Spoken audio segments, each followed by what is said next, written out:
I need this for my notes. Oh shit. Final trial has begun.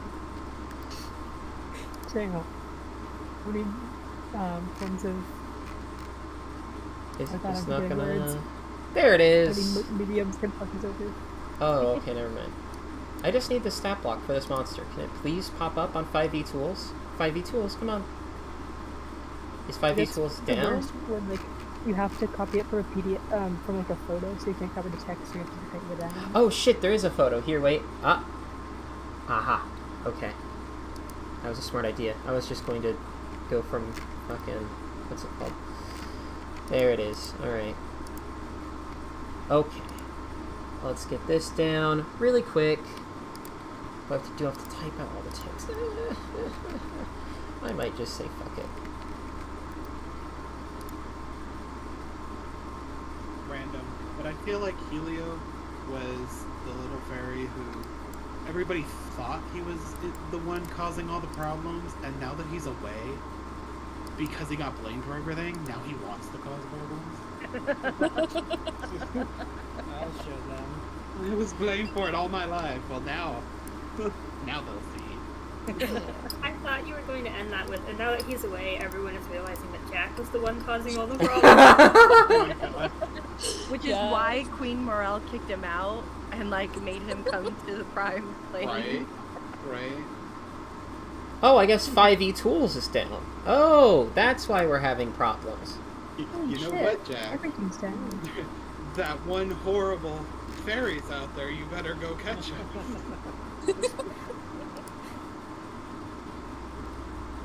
Are you kidding me that this does not exist? Like anywhere else online? The Fairy Queen just made up a name and description, and it just happened to match Vesper. Aha! Aha, everybody. Oh, no. We did it. We did it. We found it. I'm also imagining the idea that, like, the whole, Jack is the cause of all the problems, but then he doesn't realize it. He thinks, all the problems are caused by somebody else. So he goes through life thinking like he's, like, doing really well at his job and he's perfect and all this stuff, but, like, this whole destruction is following him, behind him, and so they're like, why don't you go do this little job, on this other, like, world, so, just get yourself some life experience. a break. Yeah. Isn't that the plotline of Invader Zim? Yes. Yes. Jack is Zim. Yeah. That's perfect. Oh man, it's been a while since I've heard that. Oh man, Jack is Zim. So. And Helio is Gur. Yeah, I was gonna say, who's Gur?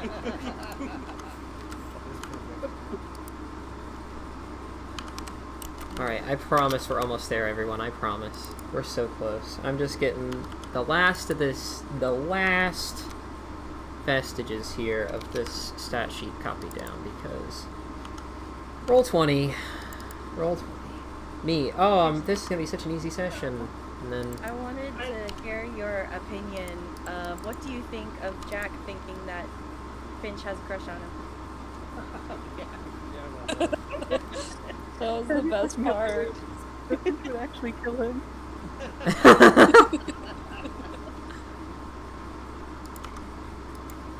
I will also say, if you need to buy more time, we probably have some things to discuss as a party. hey, go for it, man. Go for it. Well, I've got copy pasting to do, so if that's something you guys want to do, go for it. I'm all ears. Are we starting right after the rock battle? Yes, you guys will be. I'll say you guys will get a long. Well, first of all, you guys all get a long rest if you haven't already. Long rest. Chow down. Thank goodness, I was running low. I go back to sleep as a Oh bear. man, all those spell slots you lost, man. Oh, Hey, I thank got goodness. got 2 barrels. That's it. Oh no. That's my one healing word I used. Oh wait, shit, I thought I mean gold at a bitch. Never mind. Hey, actually, while you guys are having this in-character conversation, you guys should name your starfish friend. That's another. That's my The only. starfish. My only requirement is that you guys name the starfish. Okay. Group votes? Yes.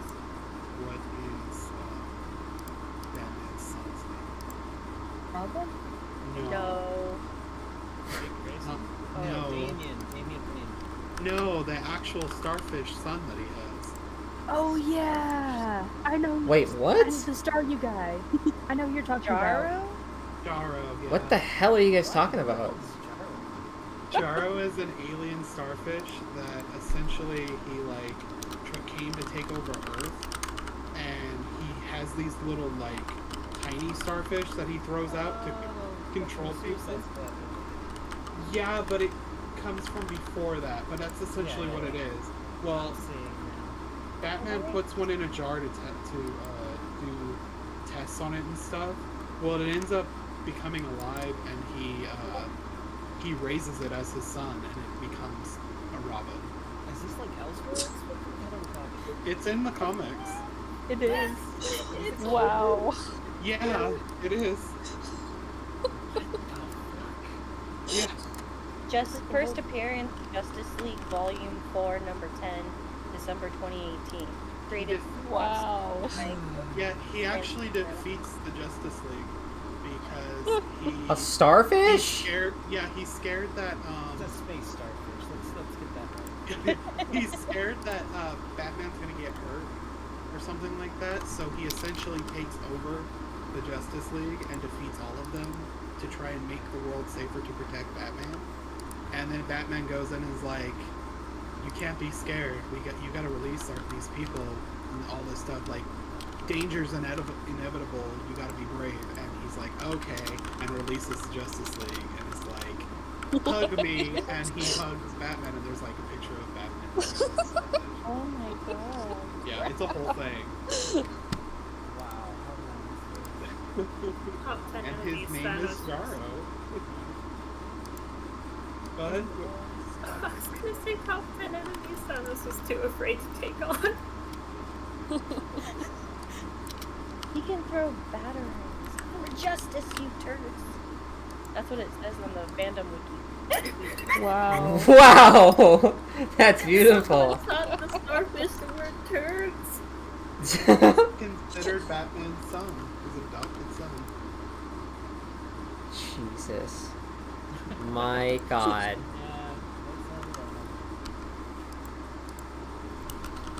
So we can call him Jaro.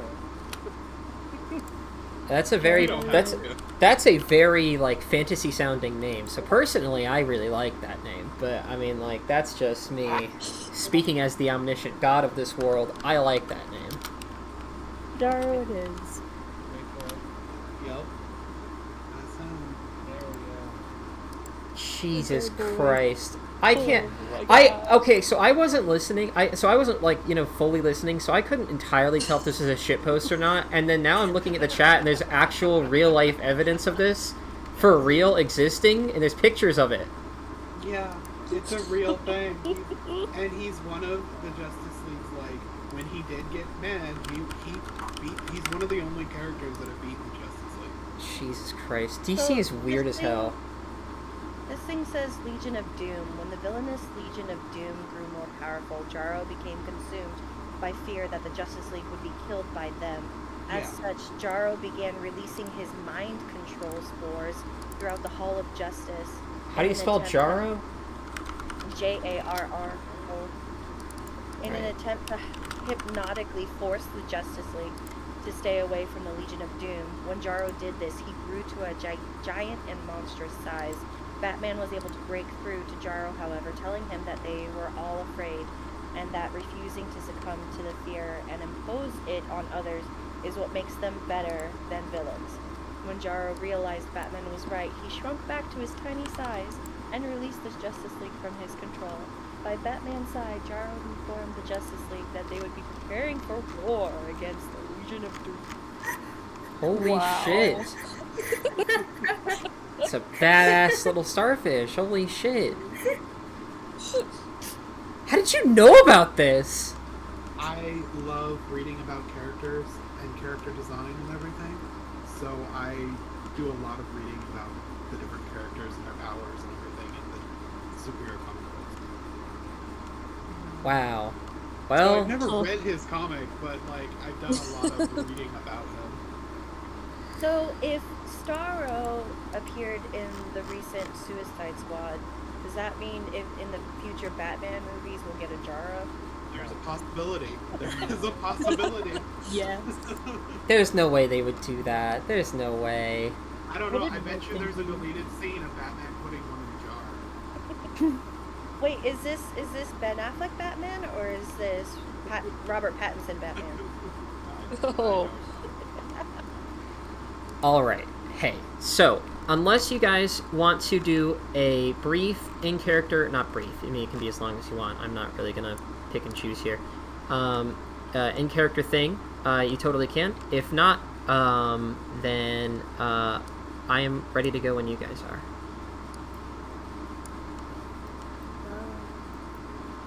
Well, I wanted to, probably because I think there's some conversations pretty easy to have. Okay. That is not, like, it, Whoa, what is this now? Don't worry. All will be Can't see explained. anything. Don't worry. Everybody will see in your own time. Everyone in their own time, friends. Well, if we're picking up at the very end of the battle, then Lydia is going to go back to sleep as a bear.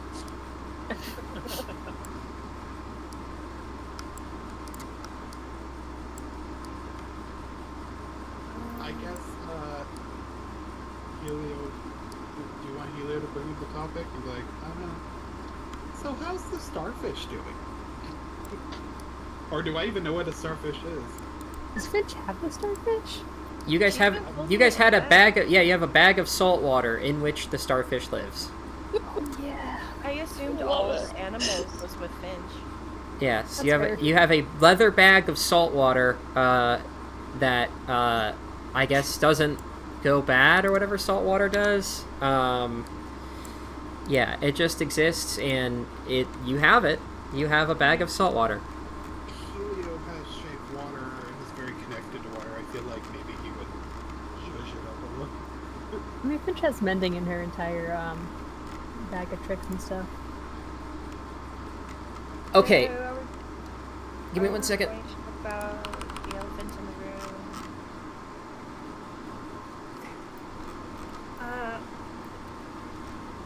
who is she saying this to? Sorry. Anybody? Which one? Like the That's very starfish, the useless fairy. But he leaves completely useless. No, not Helio. He's in the was a corner wonderful eating asset. leaves or something. Helio, don't eat leaves. It's like he has a mouthful of leaves. They're like dropping out of his mouth. Have food, Helio. Oh, just get something from Bruiser. Or maybe not. Bruiser might be a god now. Yeah, that's one of the elephants, I guess. Start with. What is Bruiser? Well, for starters, Bruiser is a good boy. That being said, does Finch have any idea what Bruiser is right now? You could make an Arcana check to determine what Bruiser is. Liddy, have you ever seen anything like Bruiser? Well, Lydia will kind of like lift her bare head off of her paws, look over at the dead rock, look over at Bruiser, and just kind of shrug. I'll say, as of right now, in appearance-wise, largely because I cannot, for the life of me, find art of this, and I'm probably going to commission some, Bruiser is halfway between, like, a fluffy, like, very, very, like, kind of like a prize chicken you'd see at a fair, like a very fluffy, cute chicken, and, like, a rock. Like, halfway. Ooh. And we notice that he can breathe fire, I guess, and do radiant damage. And you seem to evolve into some sort of different bird, but then you also said you got King of Celestial aura from him as well. Yeah, which is rather unsettling to find in a chicken. I will say with that Arcana roll, for one, for now, I would say you think Bruiser is turning into a rock, or at least was a baby rock and is growing up into big rock. But you also know that, one, rocks don't breathe fire. It didn't when you fought it, and they don't normally. Two, rocks are not celestial. They have some ties to celestial beings, but not enough, you think, where they give off celestial vibes. And I'll say, other than that, though, Bruiser's weird. Bruiser's very weird, and you don't fully know what Bruiser is yet. I'm going to very gently just pat Bruiser's head. Just say, "Can you speak?" You'll just kind of hear, again, a halfway between, like, a eagle screech and, like, a chicken, like, kind of noise. And he'll kind of, like, hop around, peck the ground a little bit, as a normal, like, chicken would. But I would also say, like, at some points during your conversation, you might see Bruiser just, like, take flight, like, gracefully, instead of, like, how, a chicken kind of, like, flaps and flutters through the air. Bruiser can just kind of, like, fly very gracefully, and might be able to, like, snag, like, a bird out of the sky or something, like an eagle would, just kind of doing both things, like eating worms off the ground and also, like, snatching small rodents. Did he increase in size? I would say no. Bruiser's still about the same size. Still, like maybe actually, considering Bruiser was so fluffy before, probably a bit smaller. But that's just like how, like, when you shave down, like, a Shih Tzu or something, it, like, loses half of its body weight. You're kind of just seeing, you're kind of seeing what's underneath it a little bit. So Bruiser's about the same size, but thanks to some feather loss in the head area, it appears a bit smaller. When Finch, I think, asked Bruiser if he could talk now, she'll turn back into her normal self and kind of walk over. I can talk to him if you want me to.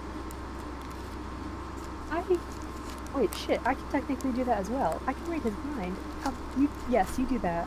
I need to cast a spell. Well, mine's a spell too, but...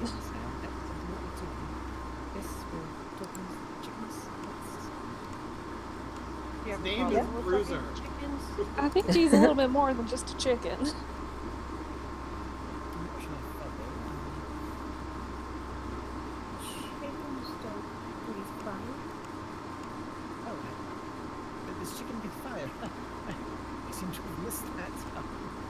Yeah, you might have been hiding in the bush when that happened. No, it was when I was I actually was drawing a diagram. Now, I do feel like if we were to perhaps engage at a more trilateral angle, we could have much more success as a team. We might have more success if you contributed. I'm sorry, what? Did you say contribute? Yeah, you hit and drew with notes. Like you're teaching, were you trying to say contribute? I will stab you. Jack, let's go over here and have a little bit of conversation. Finch, easy up, please. No. Continue to talk with the not a chicken. Sorry, Bruiser.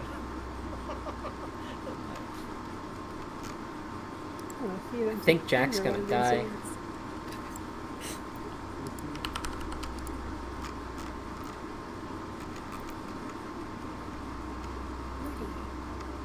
Yeah? Is that how that's supposed to go? He kind of just looks over the dead rock body and the magical body. What do you mean? Is that something druids are supposed to do? Fighting.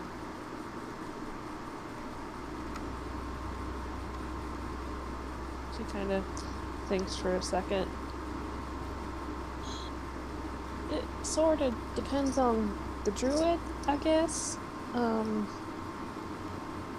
what sort of things you believe in. Some druids don't believe in fighting at all. They're all about the preservation of life, which certainly a good thing, but the nature of life is life and death.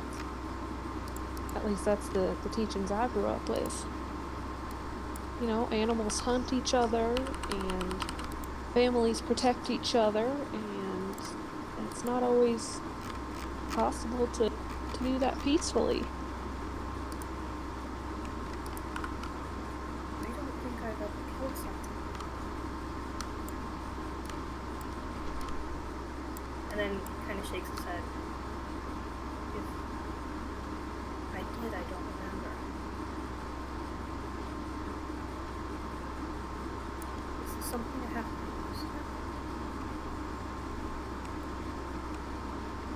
Something that bothers you, then I don't know that you need to get used to it, but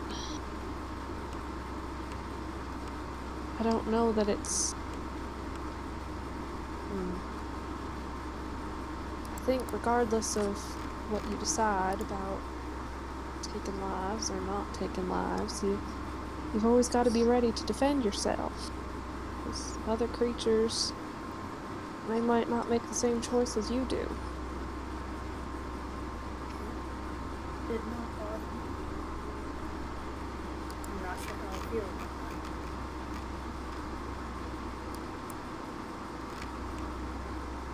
I'll keep you guys in mind.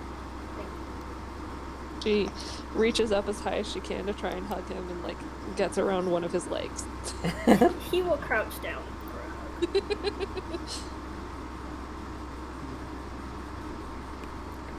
Very sweet. Hey, I think we're ready to... Unless there's anything else anybody needs to discuss. Map is ready. I mean, stage is set. I was gonna cast Speak with Animals to talk to Bruiser. Oh yeah, so... go for it. Speak with Bruiser. Unless Finch wanted to do something. No, I wanted to cast Detect Thoughts. On Bruiser? Yeah. Okay. All right. Bruiser has no thoughts. Bruiser, head empty. What? Oh. I have Detect Thoughts. Let me find it.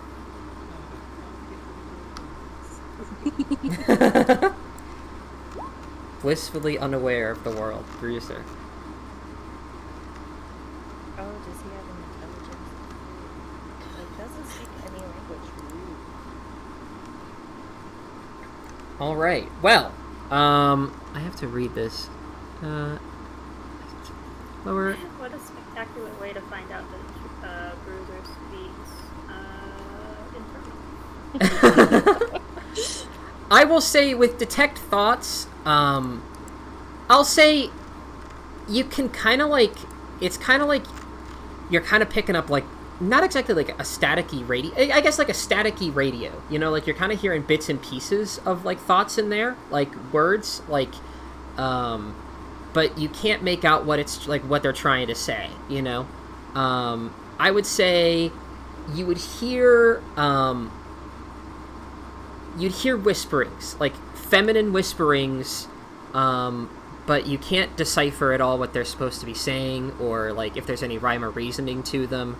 There's just a lot of like kind of like kind of thing.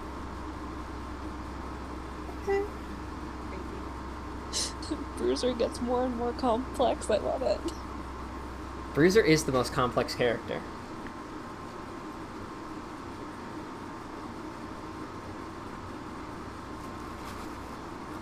Are we still going to try to speak with Bruiser, or is Detect Thoughts enough?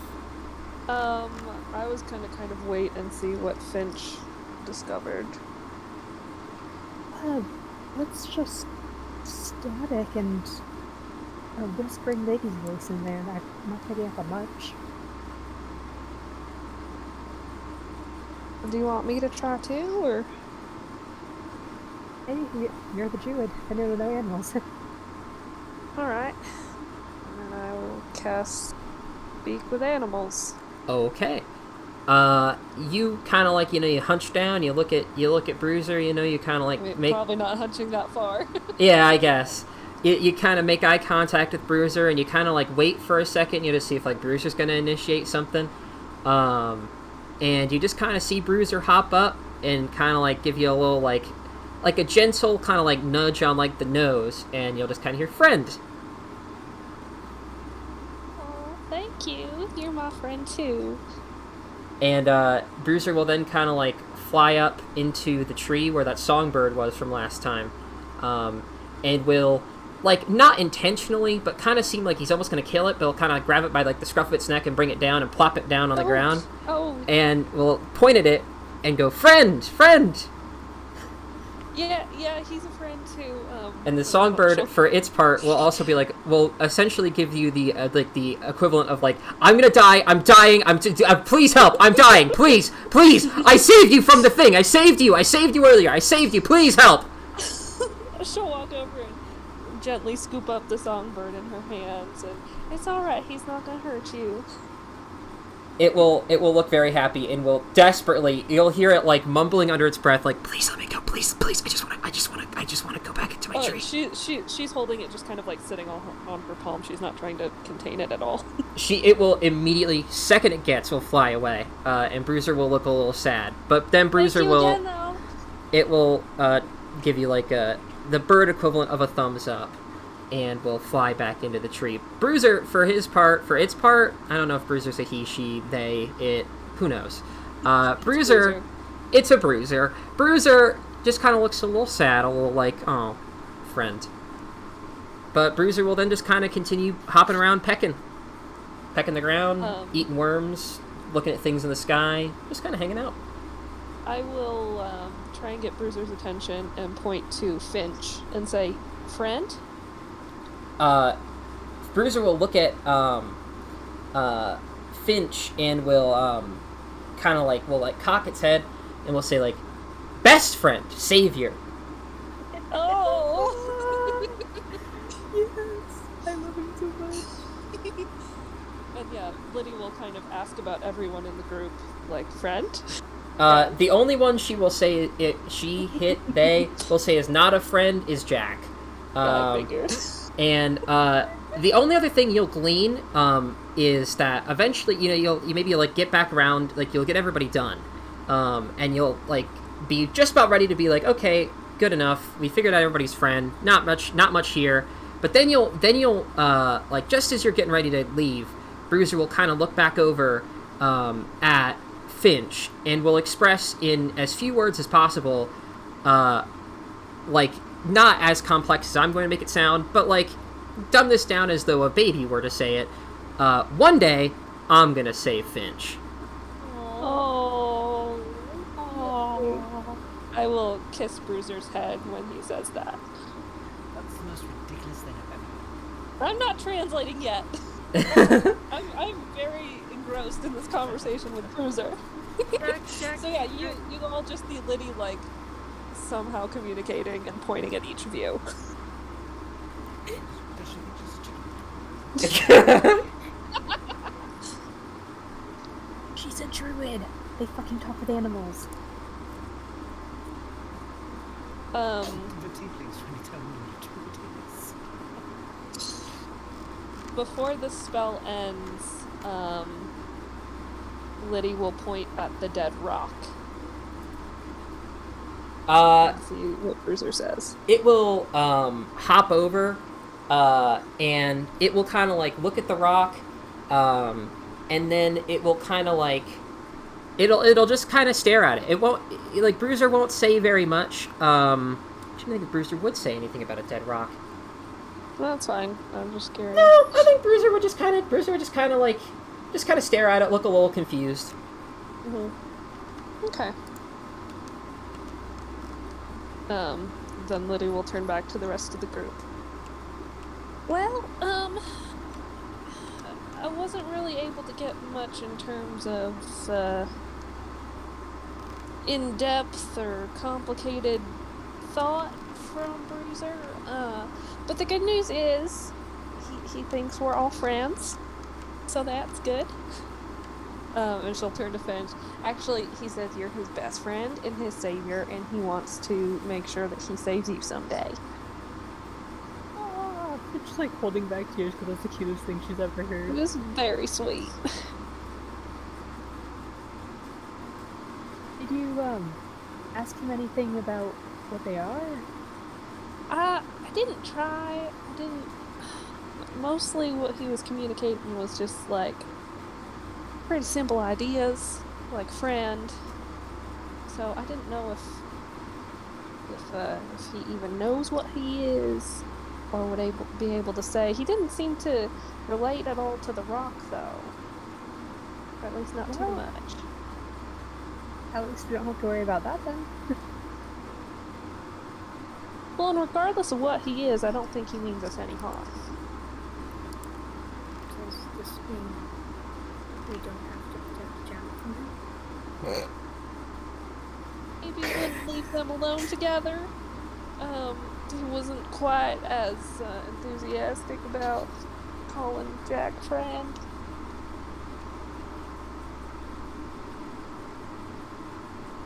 Alva just nods, a small smile that does not reach his eyes.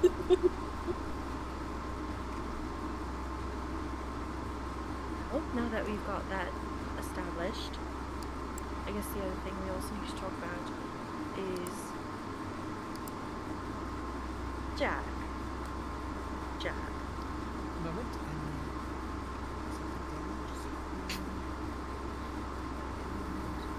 There. Okay. Yes. How can you? Jack. Yes.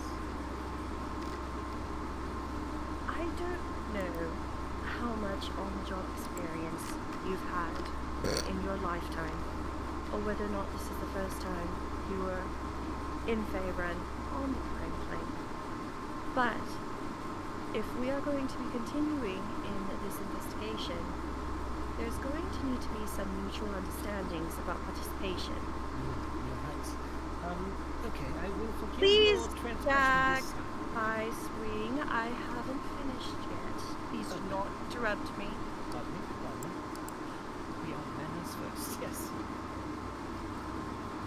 So, I know we still haven't had a discussion about what information either of us knows in terms of this investigation, and we will have that.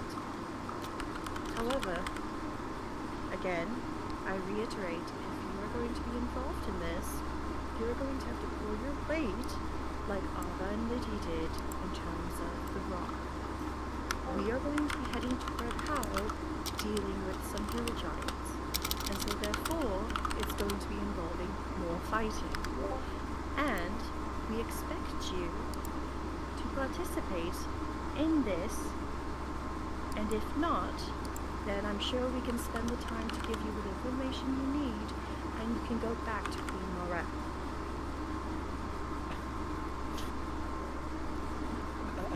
Ma'am, it's my gestures for you to let me know.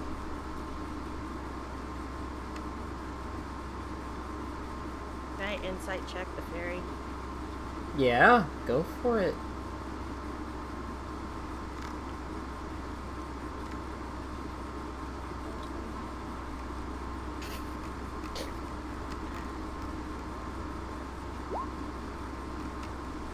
I just want to sus, like, why does he...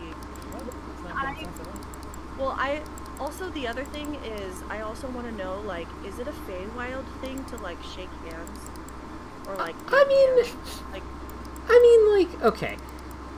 Handshakes are, at least to your knowledge, where you're from, maybe it's different across cultures, you know, like maybe fairies are different from elves and stuff, but generally speaking, if like handshakes, you know, kind of like, you know, any like physical contact is a bit more serious. Generally, it means you're being bound to something, like binding yourself either magically or just physically, spiritually to some kind of promise or like a contract, something like that. There are contexts, especially like when you're dealing with somebody that's close to you, where it's kind of like, just kind of like a hug or whatever. But like, if it's like in a business thing, and somebody like goes to shake your hand, it means a lot more than like shaking somebody's hand. Like, here on the Prime, you shake someone's hand after every business deal.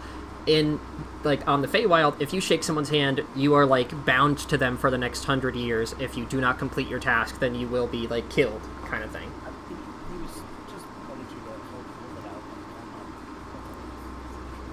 Okay, for him to, like, stand on? Yes. Oh, okay. I was like, again after we already did that in the tavern. Okay, well if that's the case, fine. Put my palm out. My dear Vesper, allow me to perhaps explain this a little better. You see, I am in charge of this investigation, and as such, I will dictate what happens in terms of we get into aggressive negotiations with things, even if they are our objects. So, I do not take orders from you, and I will listen to your suggestions to the best of my ability. So know that you can use more thoughts over me, and if necessary, I will report to my higher-ups about your behavior. Now I hope that we can reach an understanding. Yes?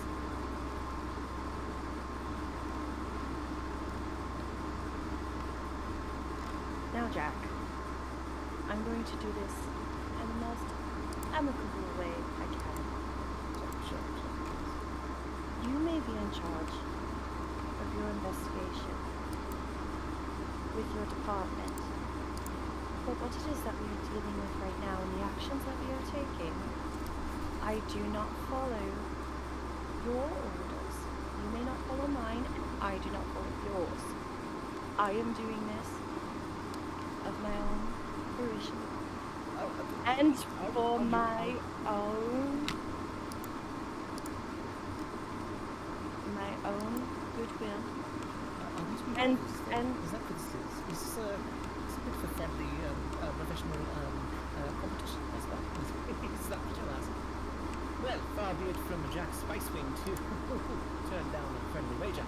Yes, I will accept your challenge. Me and my team will, of course, solve this before you. And my best of luck. You're going to need it when you fly out of your home.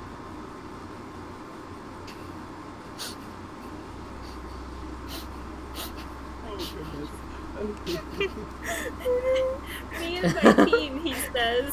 That's his team. Liddy is slowly edging away. Can I just turn to the group and just mouth and not like say out loud, but mouth, what team? And I'm gonna look to Ava and Liddy. Like, are you really gonna listen to this guy? Liddy is examining the sky very carefully. Like, wow, there's stars up there. I was gonna glance between them, I guess, and then Jack promised that he would be helping us get to the bottom of what we needed to get. In exchange, we want to help him with his. I suppose this is the team.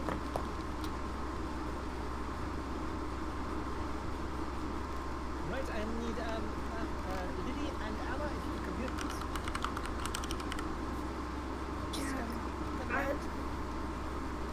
Finch, Helio, over here, please.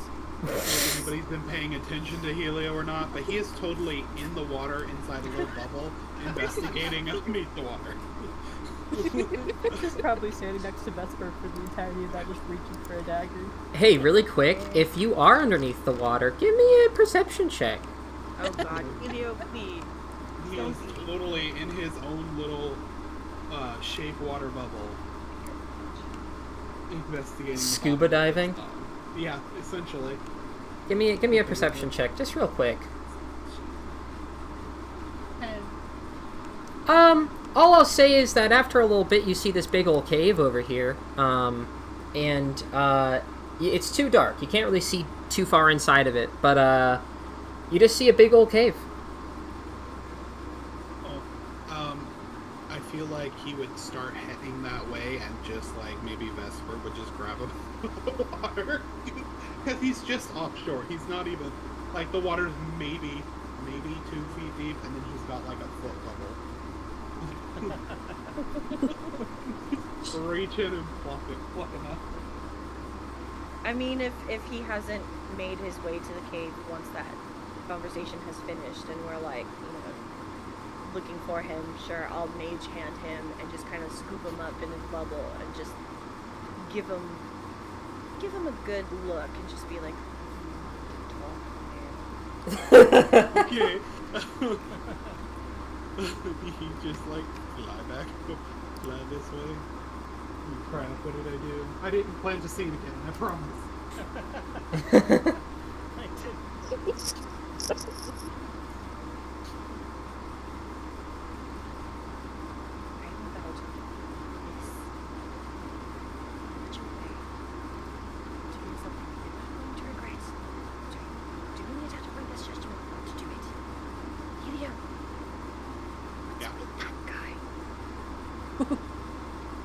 Seriously, what do you know about him? Why is he such an asshole? Helio will be like, lower your voice with his hand and be like, that he's like answers to the queen. We've known each other for a while, but like he only answers to her. She keep him around. If he's like this, for my entire life, I've always wanted to serve the queen. But if she has people like him in her court, I don't know how much I'm going to be able to handle it. I'm told he's really good at getting information and like keeping track of information and like if she, well, the queen never forgets, but like her followers sometimes forget, and he always has the information. And So are we supposed to play along and make him think he's the lead? I tried to avoid him, but y'all didn't run away. Well, I'm sorry. I've never met anyone directly from the Mithra Mountain Commission, so it just kind of... Yes, but now I understand, and now I will learn from this mistake. But it doesn't seem like we can get rid of him, and we're going to have to deal with this. And I want to try to, minimize the amount of whatever repercussions there are going to be for certain actions in the future. Let's let him do the talking, and then you can do the ignoring, and then everything will be just fine. Until he just goes away. Let him do the talking, and you can do the ignoring. That's the best thing I've heard. More for the quote wall. Oh, I love that. So, we have a plan to go to Red Hall to fight the Hill Giants. Do we want to discuss amongst ourselves exactly which to separate it? Because according to him, he's going to try, I guess, to do it his own way, expecting that we follow him. And maybe, with Hashtag with us, I think he'd rather do a little bit more action than talking. So are we just going to have our own plan of action when we get to Red House to just infiltrate and just start taking things out? Or are we going to let Jack do whatever it is that he wants to do and then just walk away? I will also note, from what you know about hill giants, you guys have dealt with hill giants before. Hill giants aren't exactly the talking type. Hill giants don't exactly love to sit down and have a cup of tea and discuss what the issue is, my dear sir. Hill giants are a bit more, kill the people, eat their flesh, and then use their bones as fun decorations for your hair. That's kind of their vibe. But keep going. What we could do is we could try to convince Jack as the leader to lead this team to speak with Queen Gu herself, and while he goes off with that, we just, take a few steps back and leave him be and go take care of all the rest of the Hell Giants without him. And, let him deal with Queen Gu himself. I mean full offense to this man when I say this. I am more worried about what she'll do to us for sending him to her than anything to do. But it could be a really good distraction if he just talks her up.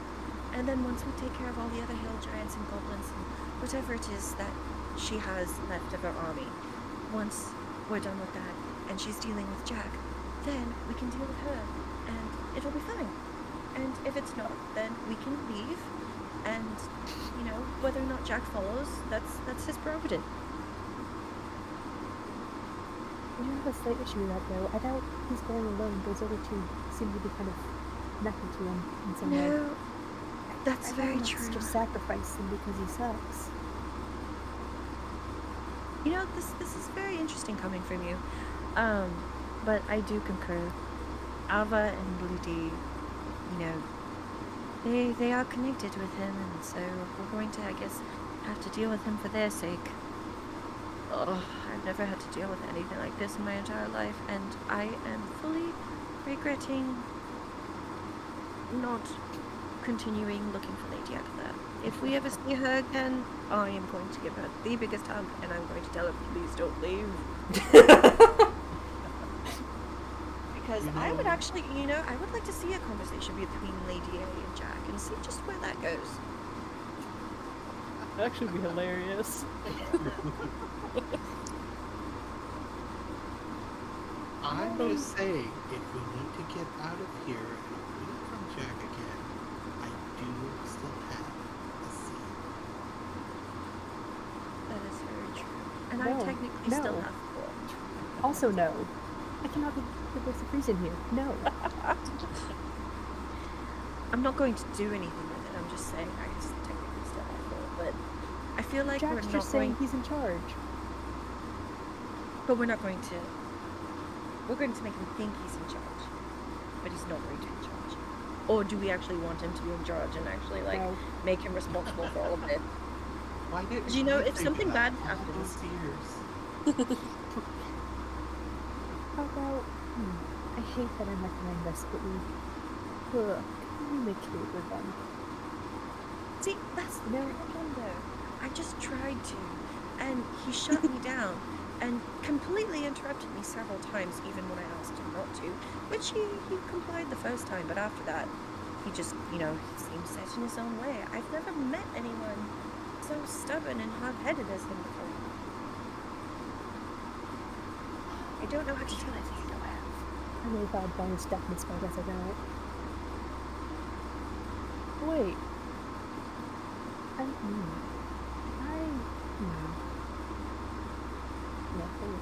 Helio, there's no, like, black man that you know about Jack that you could tell us. Just, you know, maybe we could hold it up against him, against Queen Morale, and maybe he would comply and, you know, be a little bit more group friendly. I did hear this one time. I found him after another party, but I don't know the details, so we would have to do some more investigation. I can actually tell you. Oh yes, please. Like, Secrets, You know what? secrets. I wonder what happened, what we would do if we got Jack drunk. I can't imagine him being fun in any form. But you you usually like your inhibitions are all lowered when you're drunk, and you know if he's this stubborn and hot-headed and such an asshole as you know his sober self as a drunk, maybe he's the complete opposite. Maybe he's actually he lets loose and has a little bit of fun. I never assumed that people from the Feywild would be such a stick in the mud as him. oh. That's promising. I don't know how he would bring this up though. Oh? We might not. We might hold on to it. Yeah, I think I'm gonna have to. Ooh. Ooh la la. I don't think Helio would use that just yet. So, Like, Helio, no no. black man stories, no nothing.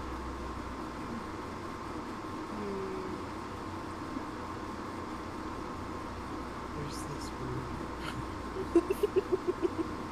But I don't know how true it is. That him and the Queen once had a delicate week together, and she only keeps him at home so that like the rumor isn't spread. No. Yeah. I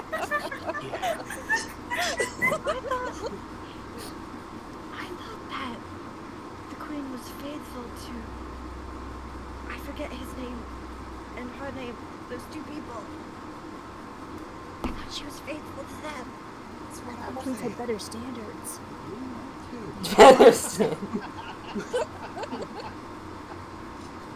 It's just a rumor, like I said, so I don't know if it's true. I don't know if I've heard of what, but it's a rumor, and I don't know what to do with the rumor. Okay. We're going to pin that for later then. Whether or not it's true, again, I don't know. And, you know, it would make sense because, I mean, who in their right mind would keep Jack around?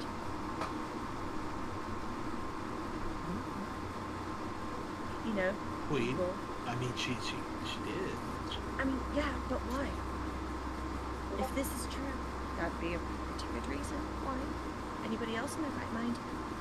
I apologize, Your Majesty, for saying this, but, you know, anyone else in their right mind would not keep someone like him around unless, you know, there's something there. And this could be it. Again, we don't know, but we'll put a pin in it for later. For now, I guess, let him talk, ignore, fight things, go to Maribor, investigate what's going on with all of these portals. Actually, that reminds me, I need to talk to Liddy about High Forest. So, okay. Where would we do that? How smart does he seem? Because we could always just try to convince him that the queen put you in charge. Wait, me or Helio? No. The queen. No. Yes, definitely put Helio in charge. It's funny how you guys have only been here for one session. You know, definitely don't put Helio in charge. No, very bad idea. I mean, I've never met her in person, so He doesn't know that. I don't know. I feel like he would. I feel like he's the type of person who would like, you know, get into everyone's business to know everything about everyone. I mean, have you seen that book, Helio? Yes. Is on one of these evenings while we're traveling, you know, you could try to get out of that book and maybe take a little gander at it sometime. Do you like keeping your fingers? Because I'll totally take them off if you try. I like my fingers. That makes sense. I'm going to need to, you know, maybe Liddy knows a hobby for meditation and like suppressing anger and rage because I feel like I'm going to need it if I'm going to continue hanging around Jack. Bagpipes. You know, that would be very interesting. Because you usually take the last watch with Liddy and Alma. Maybe you could wake everyone up with bagpipes every morning. I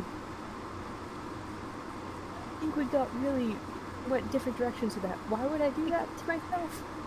I don't know. What were you thinking?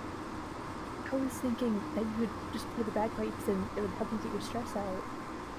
You played bagpipes? Yeah. Do you have an instrument that's a little bit more delicate than a bagpipe? Let's see. I have the drum from Bark.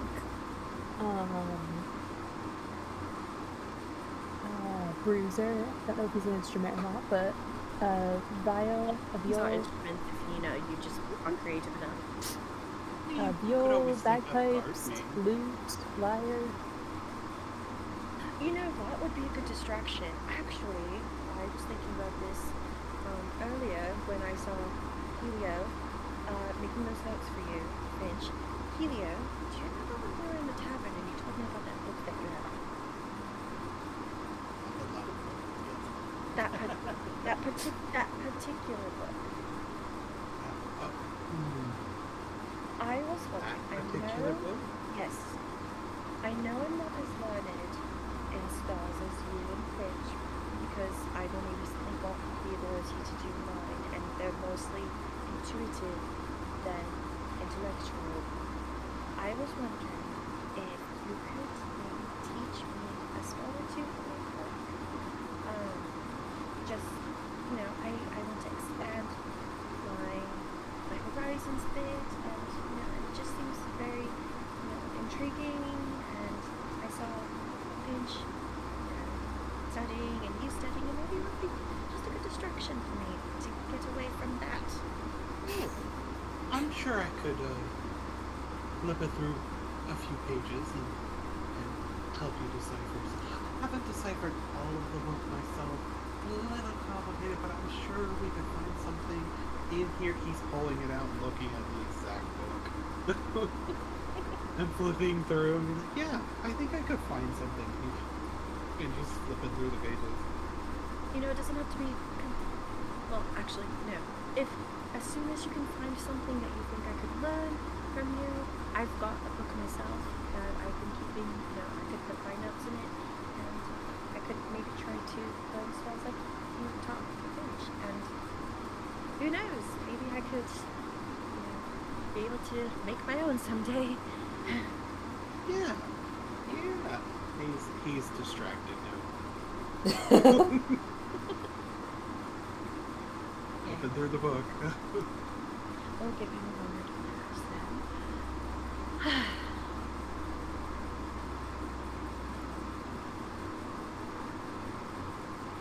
So wait, just clarify. Are we going to try to convince him that you put me in charge? Because I think I can. I mean, if you think you can, sure, why not try? It might be a little bit difficult, but I mean, if you think you can do it, I mean, worst case scenario, I have to listen to him. Best case scenario? Yeah. Speaking of listening to Jack talk, what is the other party doing? I was gonna say, are we having a conversation right now too? Yeah, is Jack telling us about our new rivals that he just invented? Yes, you see, it will now be a competition, so I'm going to be the best on both of you. I've noticed that you people want to transform into a bear. Can you do that too? Sort of. I can do it twice a day, or twice before I have to rest. I ask that you promise wonderful transformations to me and the betterment of the team. Is that right for you? I mean, I try to do everything for the betterment of our team. Oh, that is what I want to hear. That is why you might be named Wow. At the moment, I'm moving your direction. Now, what? Yes. Was our goal not to team up with them? Oh, it's just a friendly competition, is what it is. It's not really good. It's like that. No, we just want to make sure they do have good influence. That is our intention. Requires there. Well, just in case we run into something dangerous, perhaps like a giant. I'm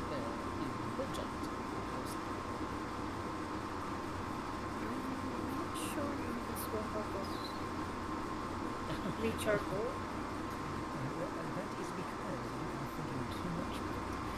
You do not think all the thinking you do. I will help you.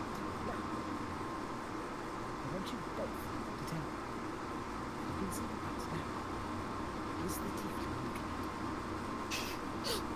at Liddy, turns completely around to look.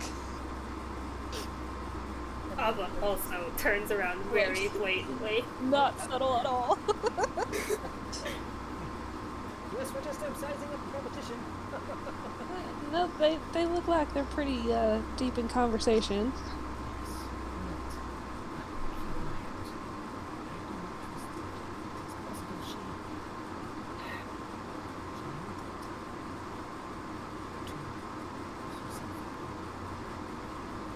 I only heard so much of the conversation, but Jack, perhaps you should consider apologizing to her. She seems quite nice to me. I haven't noticed any sort of rude behavior. I'm sorry, tell me what. Oh dear. I took it back. You are in the running. Unbelievable. Oh. You know, we need that sort of content to keep our spirits up during investigations such as this. No. You said we shall be off, yes? I had an idea I wanted to get your opinion on, since you're, you know, the one in charge of all the thinking. Yes, yes. 1 moment.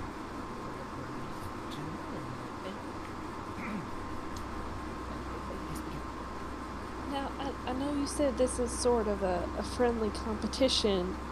I thought of a way that maybe we could distract them. Subterfuge. Okay, let it not be known that, or let it be known that I am not, in fact, a sophisticated means of combating this. It wouldn't be anything too untoward, but so that maybe you can spend all your time trying to solve this mystery. What if we tell them that they're in charge of like security and figuring out what we're doing like outside of the case? So like this place that we're going, I don't know much about it, but maybe we could tell them that they're in charge of all of that, so that you can think about the case. Yes. That's so convincing. Yes, perhaps you're right. So, I will offer a false apology.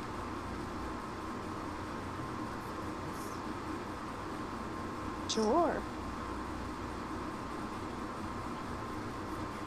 I mean, it's just a little bit of an idea. I'm sure you could probably. It is fantastic.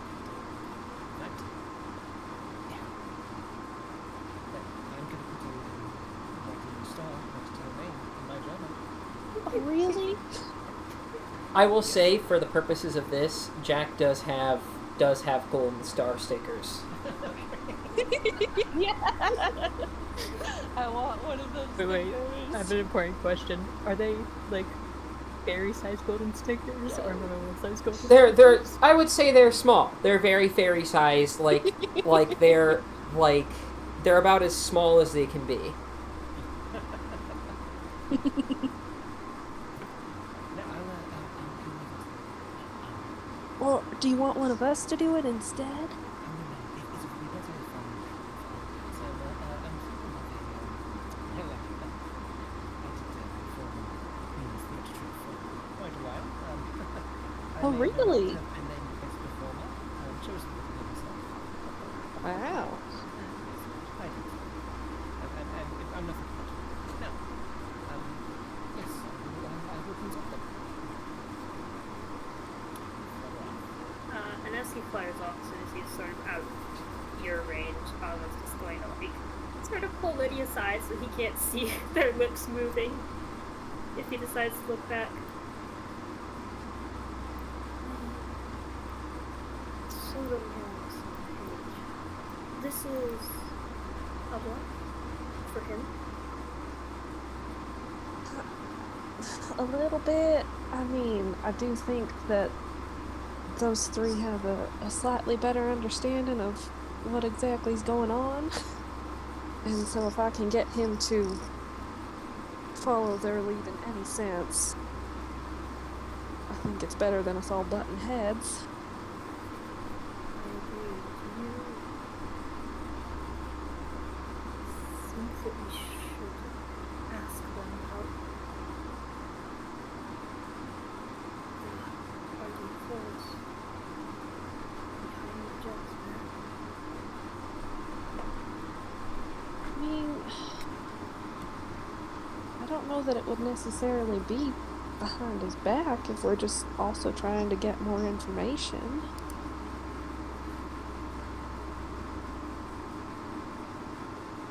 I think Jack would consider itself. But He sort of just rubs his arm and nods. I worry about how long it might take Jack to results for even a plan. Yeah, I'm starting to worry about that myself. He's not exactly a people person, is he? I mean, I didn't think I'm much of a people person. I'm more of an animal person, but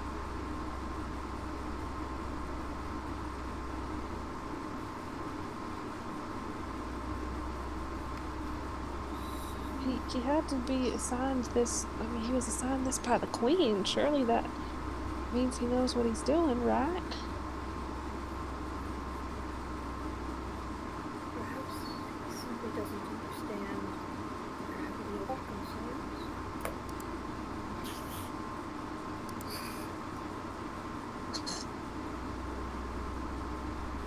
concerns. Well, I mean, I think the best we can do is just try and get what information we can, and if he gets upset about that, I mean, just tell the truth that we're just trying to get as much information as we can. I mean, I don't know, I don't like having to resort to bluffs and trying to work around what we really mean, but it seems to be what he responds best to. Papa nods, like he understands, and then we can tell him what we asked in order to lower their block, so they think we have all the information we were looking for. No, that would make sense. Or, you know, as someone with a badge, they might be more willing to talk to someone who they don't think has as much authority. Does he actually have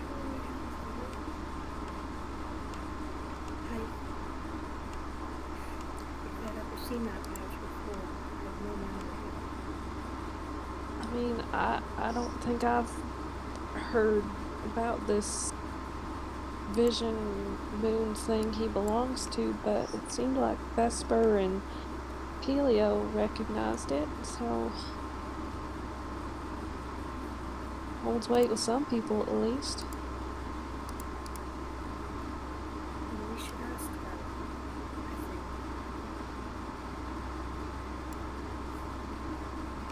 I think. Yeah, Jack that is not a sounds. good communicator. He's not. And I mean, I grew up with actual wolves.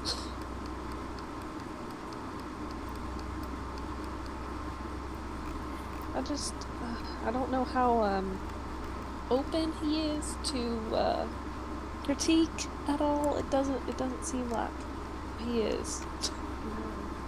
He is not, But it seems.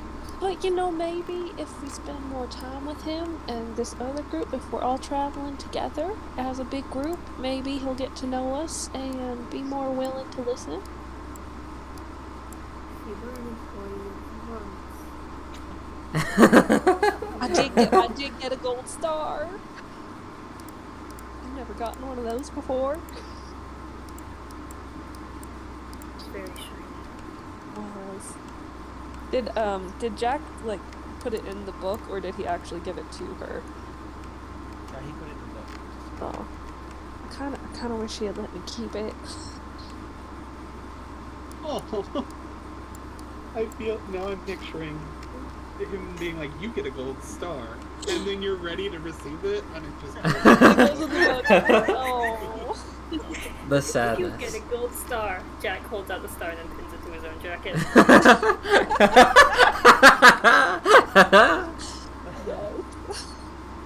Oh, that's beautiful. But I don't know. Do you think we maybe better go over and see how this new conversation is going? Papa nods.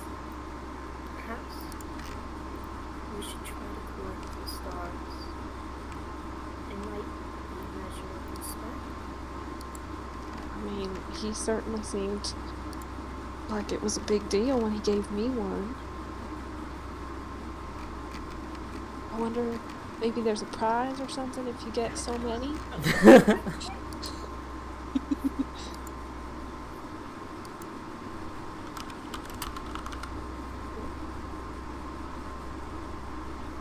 The nods. This makes sense. And I have watch overnight with Vesper and I think Helio, if I'm remembering. So I have a chance to talk to them at night.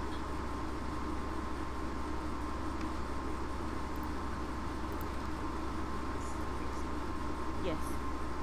I think that we should explain the situation with the stars and why we're working. Yeah, that makes sense.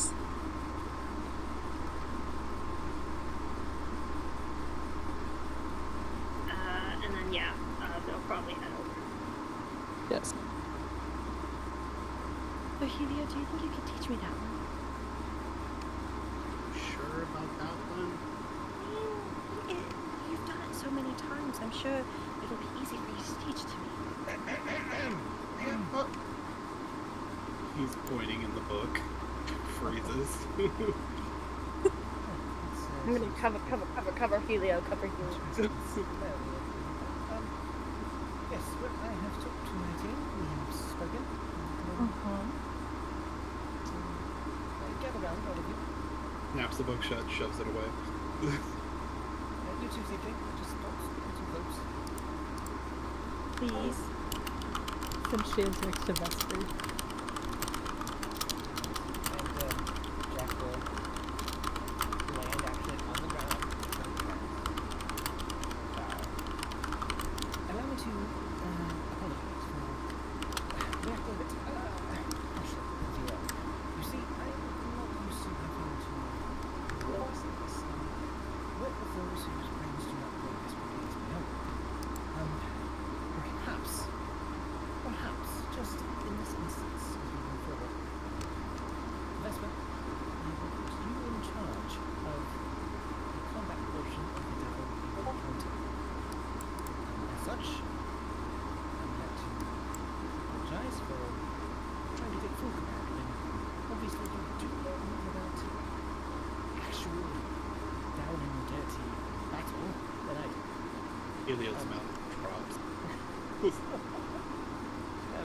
Tiflo, I ask that you keep your distance, as I mentioned before, but I will refrain making as many pointed and factual statements about your intelligence. Jack, if I may. She has a name. Oh, yes, I'm sorry, Funch. As I said, Oh no! Here, you little bug man, I'm gonna give you this warning one time. I don't know what you think you are, but I am smarter, stronger, generally better than you. I don't care if you're working with a queen. I will fucking feed you to my chicken. I suppose that would be a bit of a nice being devoured by a tiefling, which is what I was afraid of. So, You're not have a better palate than that.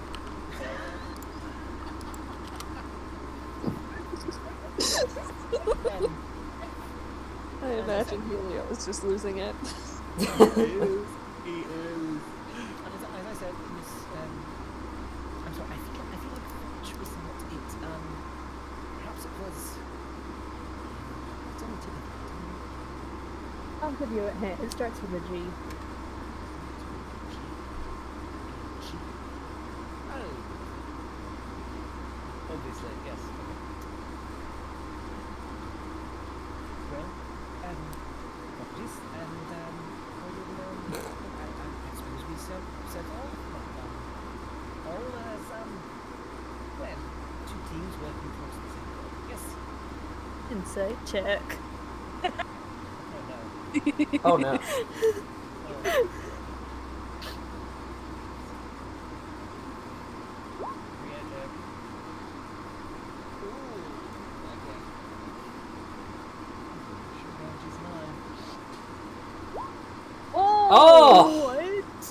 Best Actor. Best Actor award. The Oscar for Best Actor goes to...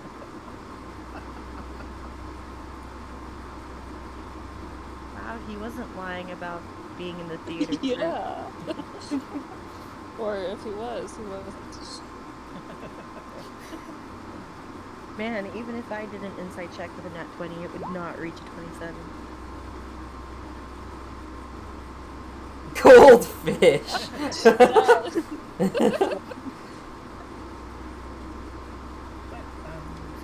be yes. What has Harshnag been doing this entire time? Sleeping. Well, at first he was listening very, very intently. Like, he was, like, listening and, was doing the equivalent of, like, eating popcorn. You know, just, like, watching and, like, it was very interested in the group drama, but was not willing to say anything. And if asked for his part, he would just shake his head, no, like, this is your thing. And after a while, though, you'll see, like, the smile eventually wipes from his face and just kind of changes to more, like, banal, kind of like, okay, I'm just kind of here to take out hill giants, you know? And eventually he'll just kind of, like, lie down, and he has a giant-sized blanket he keeps in a roll, and he'll just lie down and go to sleep.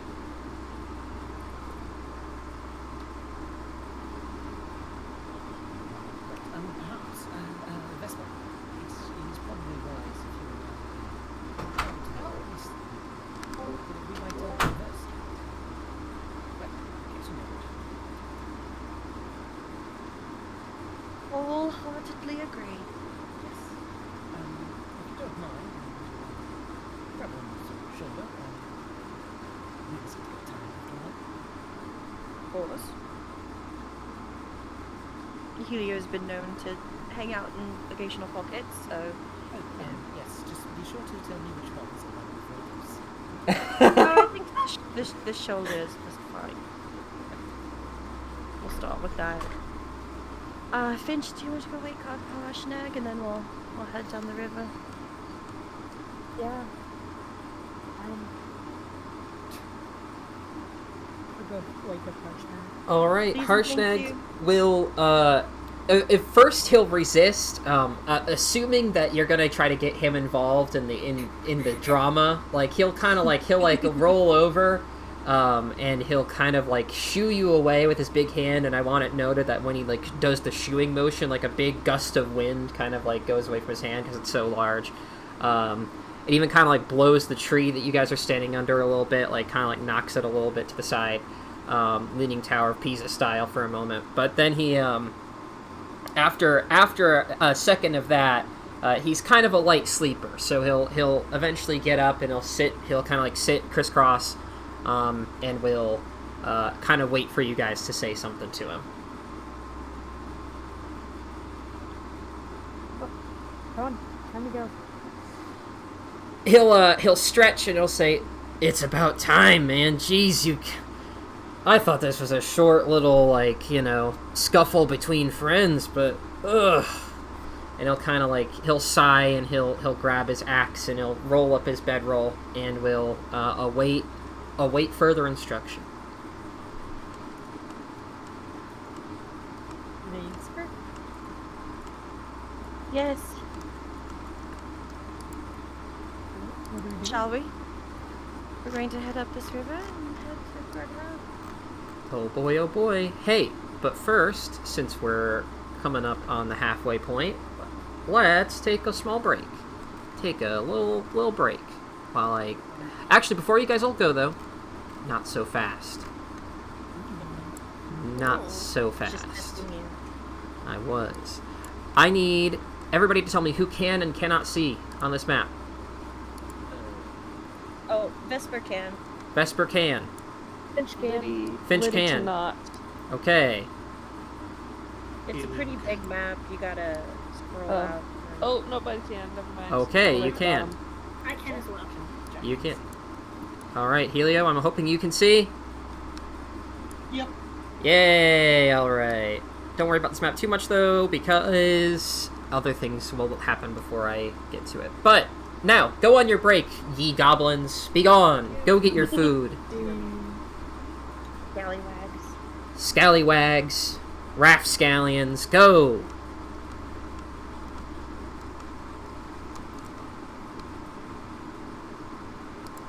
I need to get harsh. Not there.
Welcome back.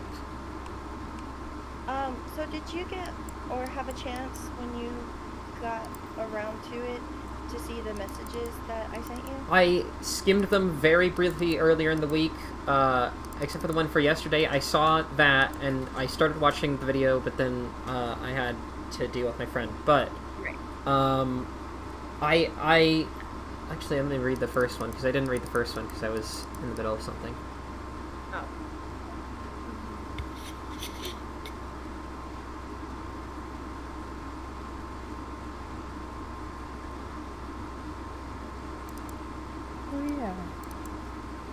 Oh yeah. I'll get in touch with you more about that stuff later. Don't worry. I have plans. I have plans. That's my... So Yes? So the idea of that the conversation we were having of Helio teaching Vesper a spell from that book. would Oh. Yeah, Okay. Yeah, that's fine. Okay. Because we were looking at it and we were just thinking, like, I just thought it would be like a good story point, but then we were looking at spells and he asked me which spell, and I just chose like a basic cantrip that Helio's done plenty of times before, so I thought, maybe it's okay. Oh, yeah, that's fine. But I'm wondering because she doesn't learn spells like Finch and Helio has, if even though Helio has the thing in his abilities to like have the learning time of a spell, if that doesn't apply to Vesper because she's never learned a spell from scratch. You can before. figure... It's... rules is written about learning spells is bullshit. I hate that kind of thing. Like, if you guys have if there is a reason why somebody wants to learn a spell, given enough time, even Dumb McGee can figure out how to do a spell at some point. You know, like, it's not, you know, it is definitely allowed. That's also why, like, I had this DM one time, bless him, loved him to death, but, one of the things I could not stand. I had a character that desperately wanted to learn how to use a longbow, right? She really, really wanted to use a longbow. And my character proficiency, none of it had a longbow in it. I didn't start with proficiency for a longbow, and I wanted to use one as a druid. And I said, like, oh, can my character learn from another party member how to do longbow? And originally he said yes, but then everybody in my group was like, but what if overpowered? What if overpowered, though? And I'm like, literally, it's just going to be, like, it's just so I can do something other than firebolt on my turns. That's the only reason. And he eventually said no. I was like, oh. What's overpowered about a druid with a longbow? I don't know. I guess they meant more like, if everybody can learn everything, then what's the point of doing a class? But I'm like, it would take time. It's not like my character would instantly, like, wake up the next day and know how to do it. Like, there'd be other things involved, surely. It's just... I don't know. I don't remember it entirely, but I do remember I was a little bit disappointed. Well, we'll give it some reasonable amount of time before she does anything with it. And don't worry, I don't can wanna do now that I'm on the other side of my crazy 2 weeks, I can work with you on these things. These are things that I can this coming week is my, like, first real week to sit down and, like, proper do, like, D&D stuff in a while. So the plan will be to just, in fact, I'm hoping by the end of the weekend to have some things to share with you, because tomorrow I'm not doing D&D with my other group, so I'm hoping that I can spend all 4 hours of that time just busting things out left and right, front and center. Okay. Welcome back. I feel like me as a real person, I'm gonna have to start, like, measuring my blood pressure regularly because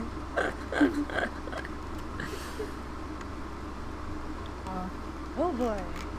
And traits track, but as a player, God, I love every character that you brought to the table. Shady is so good. Love Shady. I brought to him, I saw on Twitter, like, people were tweeting about this, the moral alignment test, like a quick 24 question moral alignment test, and I showed it to Shady, and he was like, oh, I want to take that. So we both took it, and I'm lawful good, and he's chaotic good. And I'm like, yeah, that checks out. That definitely checks out. I need to take this test. Hold on, I'll link it to you. Okay. Wait, send it to me as well. Okay. Aha! Google Images did not let me down. Wow! Hey, actually, I'll send this out as well. This is cool. So, I'll send this out while you guys are getting back. But look at this! So I was looking for an image, because in the book there's a really good image of, like, Grudhaug, because it's kind of a weird place. It's kind of an odd location to, like, map out. So I wanted an overview of it. And not only did I find that, but here's somebody that built it in fucking Minecraft. What? Holy shit. Wow. Yeah, somebody built it in Minecraft. So that's good for them. Hello. Hey. Is there like a map in the book of it, like the top view, and then they just, Yes, like, so there's applied they well, that's what I assume they did for that, but I don't know. The thing that I needed, so like in the book there are like 4 images of Grudhaug because whoever decided to draw it. It's a cool location, it's really cool, but also Jesus Christ, it like you need like a PhD in like physics to understand how it works. So yeah, bless them, they did a cool job designing it. It's just it really does take. So does that mean these white things are rocks or sheep? We'll get to that. We'll get to that. Don't worry. There's, Okay. in fact, I'm actually moving you guys to a different. I just wanted to make sure we could all see on that map, so we didn't have any issues when we started making our way through, making our way downtown there. And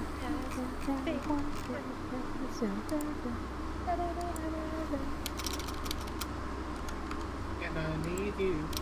Da-da-da-da-da-da. And I miss you. Da-da-da-da-da-da. Not that I can hear. He and a honey stick, so it might be me. There's rain noises now too. There is rain noises. I did turn on some Is rain. that the ambiance? Oh. It is ambiance. Ambiance. Yeah. It would be really bad if somebody's microphone was picking up rain noises like, oh god, are you playing outside? Get inside! What are you doing? I would have freaked out if somebody was actually playing this game outside. So I was in like a old D&D group that like we always started like campaigns, but we never finished them because of one reason or another. Right. And one of the players lives in Australia, and I guess his desk is like by his window, and oh my god, the amount of birds we heard every single session. I was like, do you live in a zoo? And he's like, no, that's what Australia is. Do you guys not have birds in America? And we're like, yeah, we do. But yeah, the birds there are They fucking kill them all wild. the time. Not like that. Yeah, no, I had a friend in New Zealand a while back, and, like, man, she had some wild-style birds. Like, she was showing me pictures of, like, normal-ass birds, and I was like, bro, that looks like something I'd see in a zoo. Like, what the fuck? Like, she had this bird, I remember, I'll never forget it. She sent me this picture of a bird that was literally, like, a pigeon, but, like, 3 times larger than a pigeon, and, like, with, like, you know how pigeons kind of have, like, their, like, crest, their kind of, like, chest area is kind of, like, rainbowy a little bit. It's got, like, slickness kind of to it. Like, the whole body was like that. And she was just like, Pigeon? iridescent pigeon that just was hopping around, like 3 times bigger than a normal pigeon. Just fucking there. Sounds like a cryptid. So, Bruiser, yes, Bruiser. Oh, yeah, I don't know. Okay, here, I'm gonna send you guys. Can you guys see this map, by the way? Yes. Yeah. Alright, so this is what Grudhaug looks like, but we'll get to that, don't worry. That's a lot of wood. Ain't it? Ain't it? Like a beaver den. Well, I'm not gonna picture it. It definitely, there is something there. There is something there. I mean, we all just have to acknowledge that there's something there. But anyways, But none of us are gonna say it, right? I just need to confirm that. We're all just gonna think it. and yeah, we're say all that just gonna, thinking it. yes, we're all just gonna think it, confirm that yes, we are thinking it, and then, yeah, we'll imply something's there, but we won't say anything. Anyways. Are we all back? Are we all here? Awesome. Welcome back, everybody. I hope you're enjoying the new ambiance that I have put on. Yes. As yes, it is. If it was not raining before, it's raining now, and it will rain all the way up to Grudhaug. It will rain, and you guys will travel up the river. Actually, you guys are moving around a lot tonight on this map. There we go. Vesper's not long enough to shelter under. if you hang out right against her neck, yeah. I mean, it's Jack- Bob.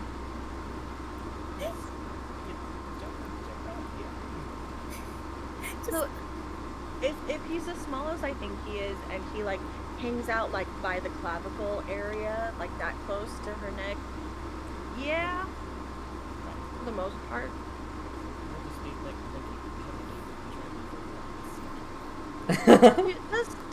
Does rain, like, does it affect fairies to the point where they can't fly, or are they Fairies so magical they can have still fly? fairies have an innate ability to fly. Like, their wings are kind of more for show than anything. Even without wings, a fairy can still fly. The wings are kind of just there. That Helio uses his wings more to maneuver than he does. Yeah, exactly. Yeah, like they help with like maneuverability. They help with like gaining altitude quickly. But like in a pinch, like if you took a fairy and cut both of their wings off, not only would they regrow, I think, but they would also not affect the flying ability like too much. Like you'd still be okay.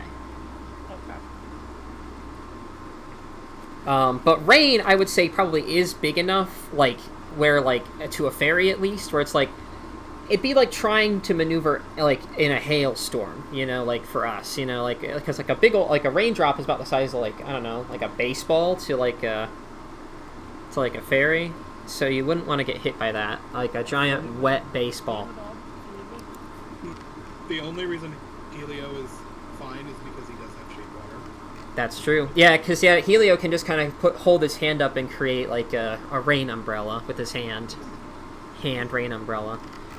But, so yeah, you guys will travel in the nice, cool kind of rain through the night into the morning towards Grudhaug. And we don't have to RP this, but I think we would just at some point we would ask, like, hey, what are we planning to do once we get there? Like, Yeah, what exactly is... Where are we going?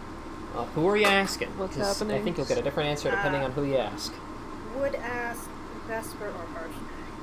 Probably maybe both of them at once. Harshnag will stop wading through the water in his like big kind of fur booties that he's wearing, and he'll pull out his axe from its sheath, and he'll just get like a very nasty, like he's normally like a very happy-go-lucky kind of just jolly old man type, but like when you talk about like whenever you talk about Grudhaug or killing things, you can see like a bloodlust in his eyes that almost like awakens like a different personality, and he just gets this really dark kind of evil smile, and he'll just kind of look at you with a big old smile that's like halfway between like genuine happiness and like a bit sinister, and he'll say like, you'll see when you get there, it'll be great, we're just gonna teach some evil people a lesson, that's for sure. Let's see. Will we be sort of both look back able to distinguish the evil people? He'll like do like hand motions, and he'll kind of like describe to you what a hill giant looks like. You would have seen a hill giant before, and you would know that hill giants are, though they are like very dumb, they're also kind of just no good, bad news bears, they generally are.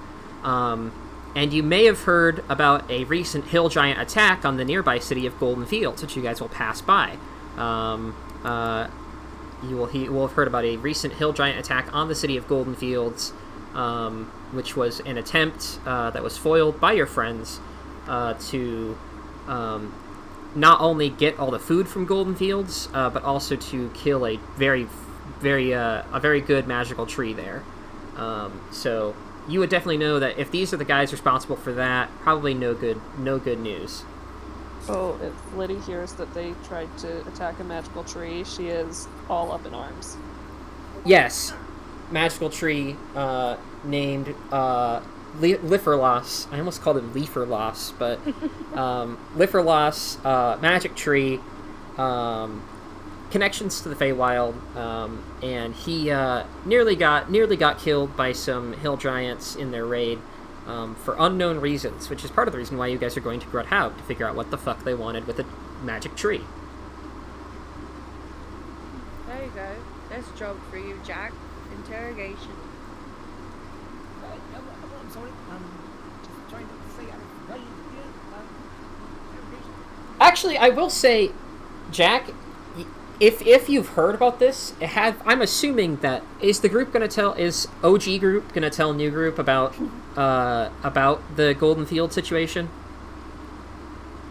If it was brought up, yeah.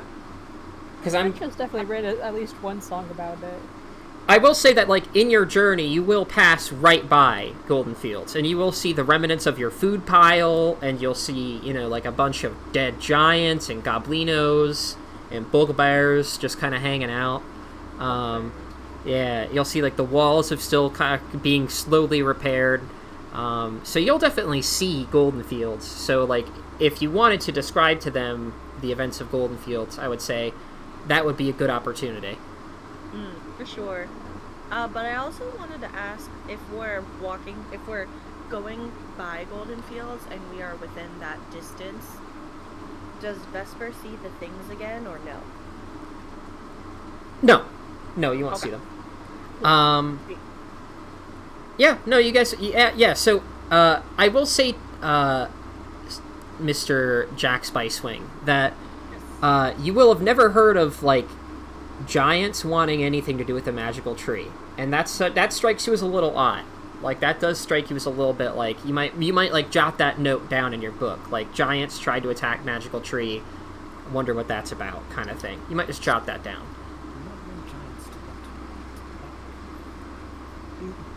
Very peculiar, very peculiar. Anyways, but yes, you guys will I guess, not really sail because the river flows this way, but you'll kind of just walk alongside the river for most of the day until you guys get to Grudhaug again towards the evening.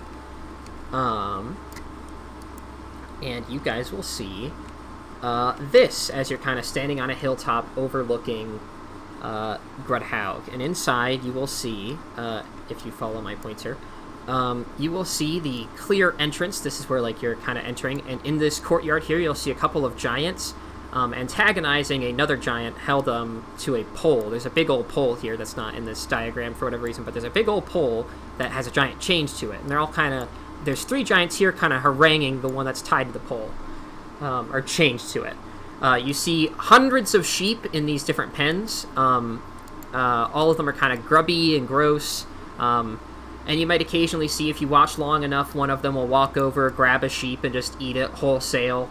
Kind of nasty, but they just do that. And you'll just kind of see the occasional, like, you'll see, like, other small humanoid figures, ogres, goblins, orcs, all of them just kind of, marching around, making their way through. You see a small building over here that not many people go into or out of. You're not entirely sure what that is. And you see a watchtower over here overlooking the rest of the river. And the whole thing is built on top of a giant dam, which kind of catches the water and lets it through these different bits here.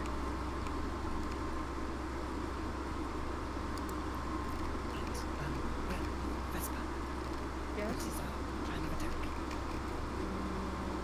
Attack. Yes, attack. What's the plan? This attack on Grudhaug is mostly Hashnag's idea. It was mostly to just attack and possibly get some information as to why they would go after the lost. So, Pardon me, I don't My- want to step on your toes. Okay, eventually that's a factor. Anyways, but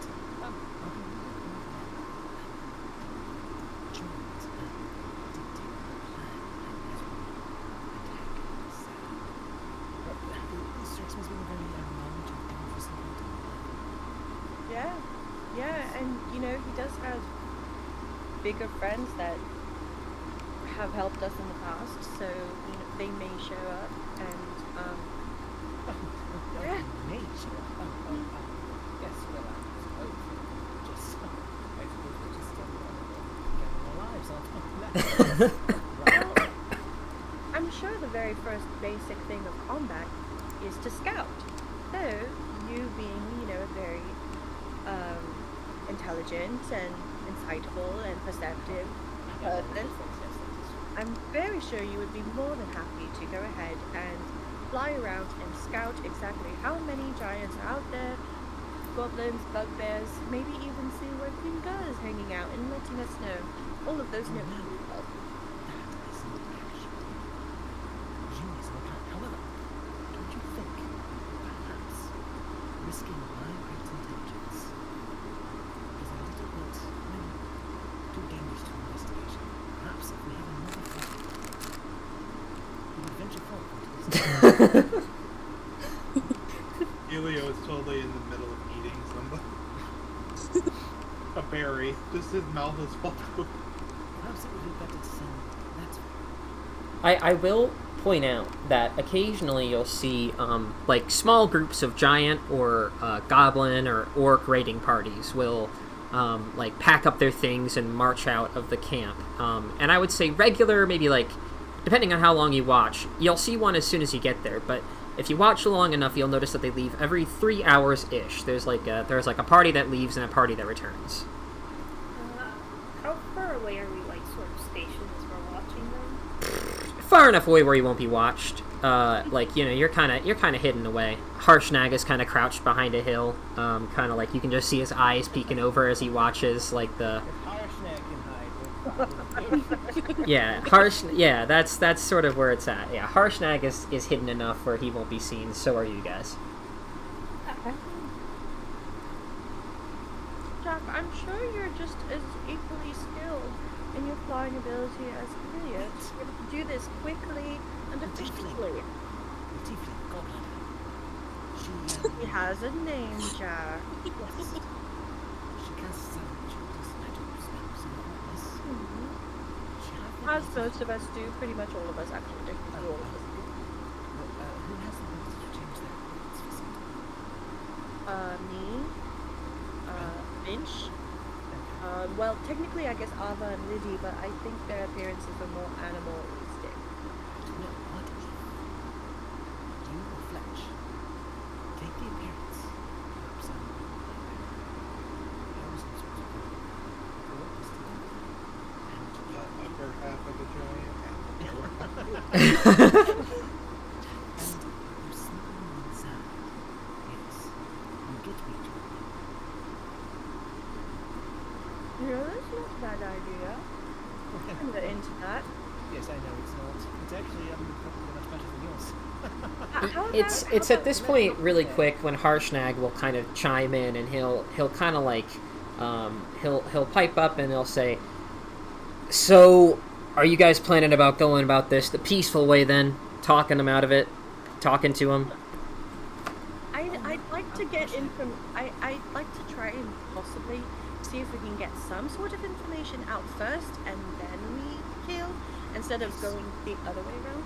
He'll I- Push them over. he'll nod like agreeingly, and he'll say he'll confirm with you that yes, if you're going to get information, you're probably going to want to speak to Queen Ge. She's probably your best bet. How big are these parties that are leaving every 3 hours and arriving Small, every 3 hours? small. Like I would say like I maybe too like small? at most like maybe 5 people. At smallest maybe 2 or 3. Oh, 2 or 3. The giants or goblins? All different kinds. Basically anything you can imagine. Any bad. There's goblins, orcs, ogres, giants. I feel like there's something I'm missing, but that's the general gist of it. Hobgoblins, I think, are there. Let me double check. I think that there are hobgoblins hanging out in there. Vesper. What's the plan? So, okay. Remember how towards the end of the fight you let the goblins go and then there was a group of like bugbears, goblins, and hill giants and possibly ogres that, you know, were escaping that Hashnag's friends were chasing out? What if we pretend to be a couple of, I highly doubt we're way too tall to be goblins, so maybe bugbears, and, you know, we come in all scrappy and we could just, you know, pretend to be like we escaped, you know, we got lost for a little bit, now we're here, and we need to go see Klinga because we have vital information about the tree. I also will say that you'll notice that a lot of them are bringing with them like different animal companions. You'll see wolves. The giants will bring with them a fucking bear, as like it's like a bear just on like a chain leash that they're kind of like dragging along with them. So The druid can pull down. Yes, it's all coming together. Jack, you son of a bitch, you've done it again. I think everyone will agree with at least part of that statement. Did you say that there's orcs? there are orcs, ogres, yeah, just about everything in But there between. weren't orcs in the fight, were there, back in Golden Fields? Nope. I wonder what that's about. Okay. That's interesting because there were orcs back in Arctic Forest, so I don't know if they're related. Do they look like the same orcs that we saw in Arctic Forest? Make a history or perception.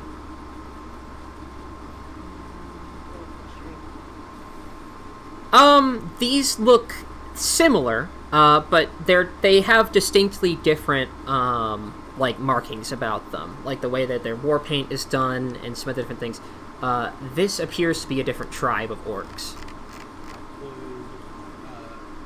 be able to pinpoint a name? You would. Let me pull up their. I pulled them up here. Give me 1 second. This is the Ice Shield orcs, and they are from up north, which are not. They are not like. Though all orcs kind of have like a loose connection, you know, same gods. They all kind of like occasionally will see each other, but they are not super closely related to the orcs you saw earlier. And it is a bit curious that like it is a bit curious that they're so far down south. Like it's a bit like the Ice Shield orcs are generally, if you remember the like map of the north, up from around like Mithril Hall area. Is there a history of like relationships between orcs and hill giant? Like, are they known to work together in the past for one reason or another? More like relationships of like, you know, opportunity, you know, like, hey, we both want to raid this village for different reasons, but we both want to raid the village. Do you guys want to help us raid the village, you know, kind of thing? That's sort of why they tolerate, like, goblins and other, you know, like, that's sort of Hill Giant's relations to just about everything that isn't another giant is, we tolerate you because you allow us to get some kind of small support for our raids that we go on. And you can assume that they hold that opinion of just about everything that is not a giant.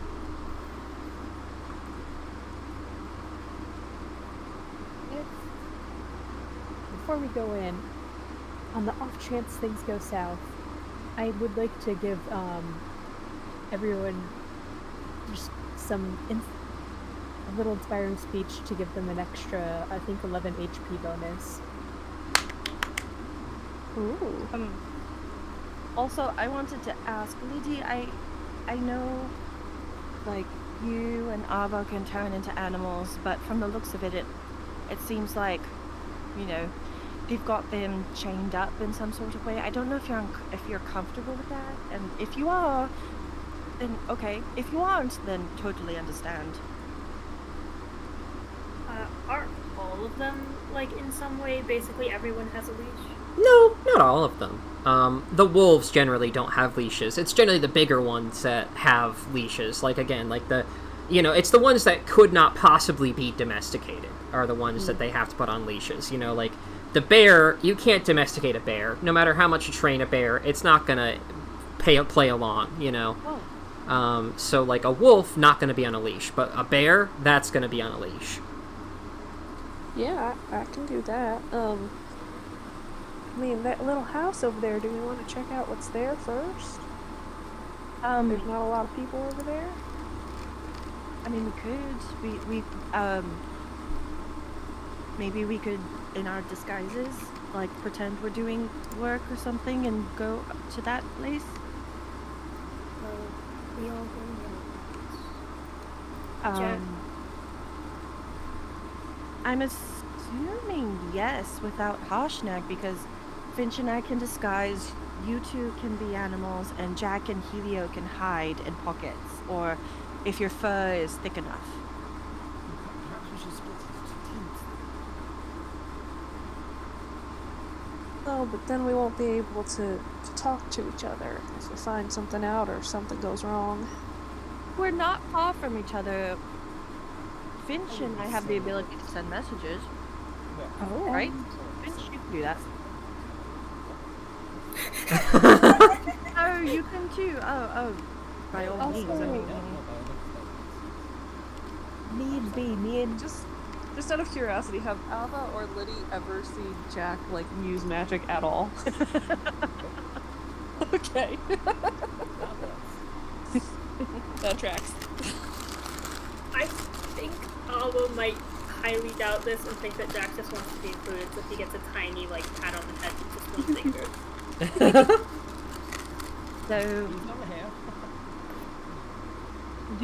here. well, they come in groups of minimum, what is it, 2? They don't come in groups of a single. If we all stick together and then just kind of make our way towards the house and then, pretend we came from across that river, across that dam, and just kind of check out the house and then make our way around towards the entrance if we don't find anything. Perhaps, Vespa, to be more convincing, you could really slap Tiffany across the face as you walk in. I see the beast like reaches to you. Finch full body just slaps him out of the air. I've been waiting for someone to do that. You're gonna kill him. And you know what? Because I really want to hit him, no, I won't do that. Yes, I want to just hit him. Okay. Inflict wounds. Oh wait, shit, right.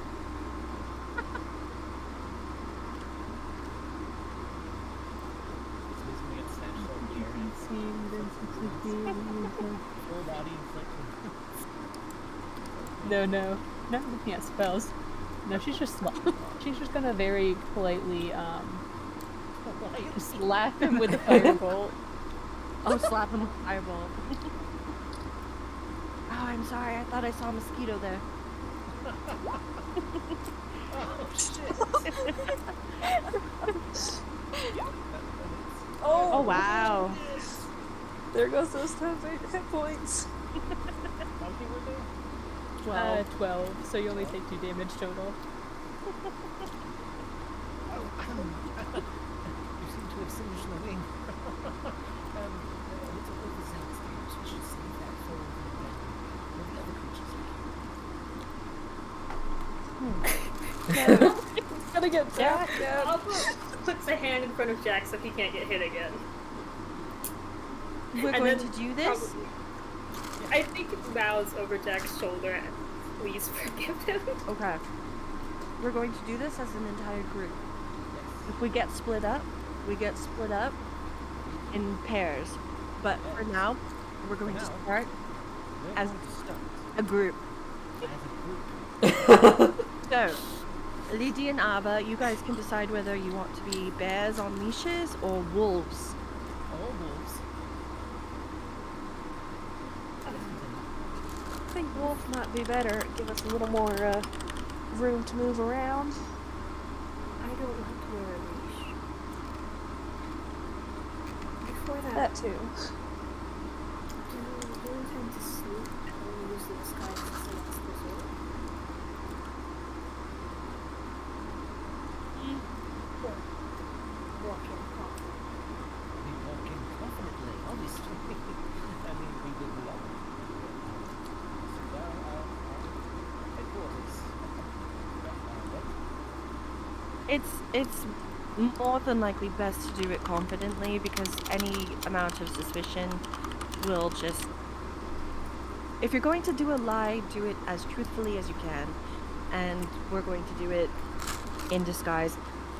Finch, how many times can you disguise yourself? Because I don't know how long it's going to take for us to go around and go through and possibly even see Queen Gun.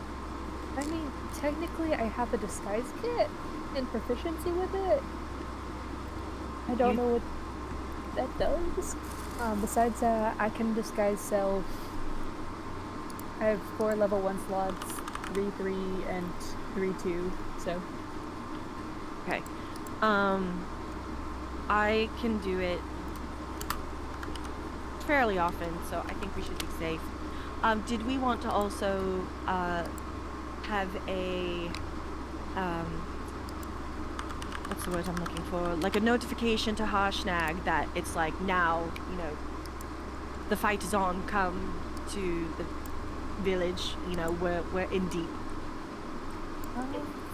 He'll he'll kind of like laugh, and he'll say some variation on, if a fight starts, he'll know. Like, it's not going to be quiet.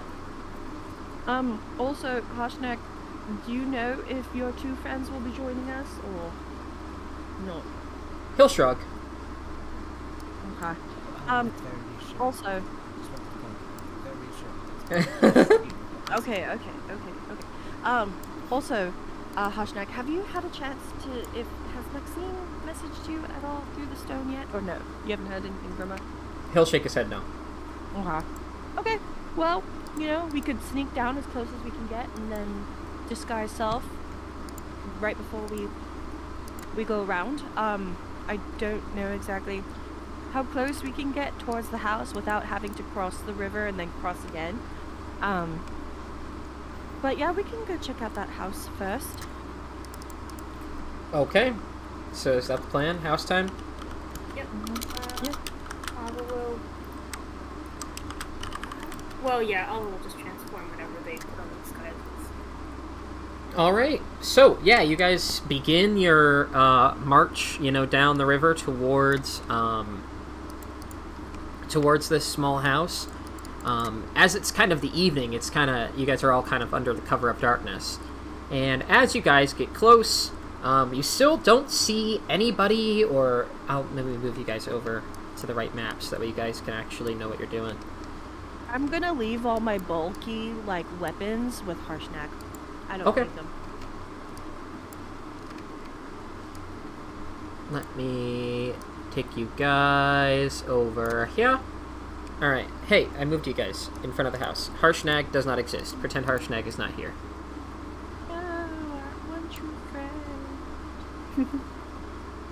But there we are. Okay.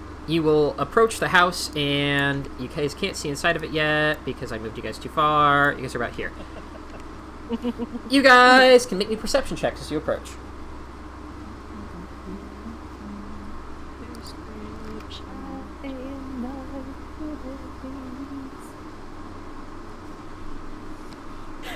Oh no. Still don't know why guidance is showing up on mine. There's nothing check marked on you for like a global save modifier or I don't anything? even have any. Like, There should be... Go to your... I meant to do it last session, but I forgot. That's alright. There's a thing, I think, to get rid of it. But anyways, as you approach, everybody who rolled above a 10 will hear the sounds of, like, a forge going. You'll kind of hear, like, you know, the banging of metal and kind of, like, you know, like, the of, like, you know, hot metal being dipped into some water, you know, that kind of deal. That's a weird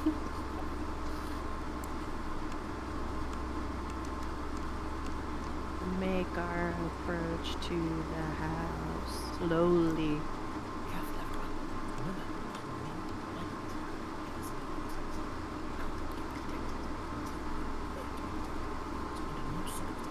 silent. I grab Jack. You can grab Jack. Jack is small. I grab Jack. I'll say that from there, Vesper, there's a window looking in. And what's odd about this window is that it's at human, like, normal human level, right? And the whole weird thing about this building is that there's a window at giant level and also at human level, and then as you look in, you see that there are... let me just move you over here so you can see the inside of the building. You see that the things in here, like, some of them are designed for humans, others are designed for giants, and it's just kind of a weird hodgepodge. But inside you see a goblin who kind of does not seem to know what they're doing, and a hobgoblin who is forging a sword. Just an aside, are we all in disguises yet? Nope. Alright then, as we're approaching the house, I'm gonna go ahead and cast Pass Without Trace. Okay. Does the hobgoblin look like he belongs with all like the other people, or is he like dressed a little bit differently? She is just kind of, she's just dressed, I would say, as a normal kind of goblin. She doesn't have anything that would distinguish her from the others. But she is, like I said, just forging a sword. It looks of decent quality, nothing you would like write home about, but you also can assume it's better than what the goblins and other things, like you've seen goblin weapons before and they're mostly just made out of wood, so that's better than that. I relay this to everybody who can't see or isn't at the window yet. Oh, the only other thing I would like noted is that there is a stand where a gong once was, but the gong is now gone. In the house. Yes. Is it a human gong or like a very, very large gong stand? You would suspect it's probably a human gong, but it's just very big. Very, very large. Okay. Well, we could try to, deceive this hobgoblin for some information, or we can just continue our way disguised into the village. Finch, do you feel confident enough to speak with this hobgoblin? 100%. Do you want me to, bring them to our side or just information? I'm always down to unionize goblins. What I'm mostly interested in is why live for loss? Are they going up north to go to the Eye of the All-Father? Is their intention... What's their intention with this whole ordering business? And where's Queen Gut? Would she be in here? Just so that we know. Alright. I can do this. Finch is gonna disguise self to make herself look like a... Are there any people that look like they were obviously leaders or commanders or just higher ranking of some sort among the bugbears? Among the bugbears back at the village when you were fighting? More around here, like any of the bugbears. No, there wasn't much distinguishing any of, one from the other. The only thing you could kind of tell, if you're watching for power structure, is that the giants always seem to get the last say. And generally, the bigger you are, the more power you had. She's gonna... There were orcs around, right? There are orcs. Orc or hobgoblin here, Vesper. Actually, we should probably make that militant devices, meaning we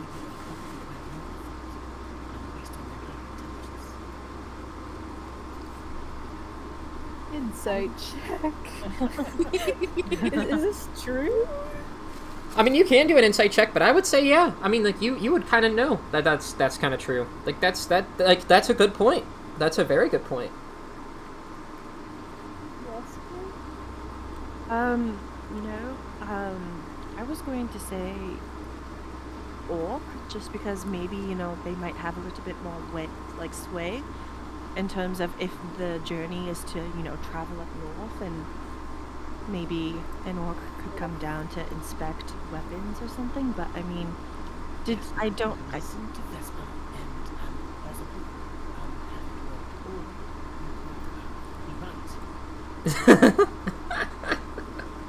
You know what? Just for you, Jack, and she's gonna make herself look like just the buffest, biggest orc warrior dude she can. Okay. I'm sorry, does she not speak? All right. She does. Flip off Jack and in an infernal say, "Better than you, bitch." Then start walking away. All right. I just Liddy don't will think go she wolf. speaks Jack. Oh, is there going to be a wolf following along? Oh yeah, Yeah. sure, come on. Liddy's gonna go wolf and trot along at her heels. Okay. And Helio Like hide a very in good the dog. illusory hair. Yeah, you got this. I guess I'll bring Anarchy with me too if we're doing a full squad. Okay, full squad. Starfish as well. The Omega, starfish go. comes. So yeah, you'll approach, and the as you kind of get to the door, the doorway. There's no door. They don't seem to notice you. They just kind of keep working. I'm just going to just strut in with like the full like forward march soldier walk, and just go straight up to the bugbear and just say, "You, this is important. Report immediately." She'll toss the sword down onto the ground, kind of haphazardly, and she'll look at you, and she'll kind of like cock her head to the side, and she'll give you a small snarl, and she'll say, "Listen, orc, just because you're guests around here, and just because you're going to be guiding us north later, that doesn't mean you get to boss me around." I can do whatever I want. You're welcome to test me on it. Right now, I need some information from you. She'll grab the sword off of the ground and kind of point it towards you, and she'll say, "Don't make me cut off that pretty little arm of yours." Oh, this is going great. I'm just gonna look her dead in the eye and just kind of give her a wink. You think it's pretty? Make a persuasion check. Jack, be ready. If things go south, I know what to do. Yes, so do She won't do the equivalent, like, she won't blush, but she'll kind of, like, smile, and she'll kind of, like, nod, and then she'll lower her weapon, and she'll say, "All right, handsome, what is it you need?" My group got separated from the others, so we just got here. I'm trying to figure out what it is they're looking for me to do. What do you know about the tree that we were trying to find earlier? We attacked Golden Fields and all that, but we've been given orders about some magic tree. No one really explained it. Do you know anything? She'll look stunned for a moment, and she'll say, "I thought everybody in the Golden Fields raid either made it back or was killed by now. It's surprising you're still here." Yeah, well, this one got lost, and she'll just pat Wolf Liddy on the side. She'll smile, and then she'll gesture out like one of the windows towards the big old house on the hill, and she'll say, "Well, your kind, they sleep up there, so I'm sure that your leader has something for you to do." Esmer, what was the other question? What's their intent about going, or like with the whole ordaining thing? Like, what is Queen Guz intent in going up north to the Temple of the Old Father? Ma'am, if you don't mind my asking, what exactly are you all looking to find up north? You're not exactly giants. She'll look at you and she'll say, "Let me give you one thing straight. I'm not planning on going up north. I think this whole thing's a waste of time. Some kind of giant mumbo-jumbo about ordaining or ordzing or whatever. I don't get it. It's all complete, just, it's like blah, blah, blah. In one ear, out the other. I hope they get over it soon enough so that way I can keep getting paid for these weapons. Currently, they've got me on hold." Bastards, always stingy with their coin. She'll nod, and she'll, she'll show you the sword. And even, again, it's not the best quality sword, but for, like, a goblin or for, like, something that's working with this warband, probably pretty good quality. And, that, like, even if she were to, like, to try to sell her wares at, like, a town, she'd probably get a pretty penny. They make pretty good swords. She'll smile, and she'll look, like, kind of pleased, and she'll say, "Well, thanks you for saying so." And then she'll actually, look like she'll kind of have a surprised look on her face, and she'll say, "Wait a minute." And she'll run over to this pot here, and inside there's a spear, kind of like with the spear tip inside the pot. She'll grab it, and then she'll flip it over, and she'll hand you the spear, and she'll say, "Well, in case you need it, take this," and she'll give you a spear. Thanks. I'll kill many enemies in your name. She'll smile, and then she'll pick up the sword one more time, and she'll say, "Now get out of here. I've got work to do." She'll just give her a little salute.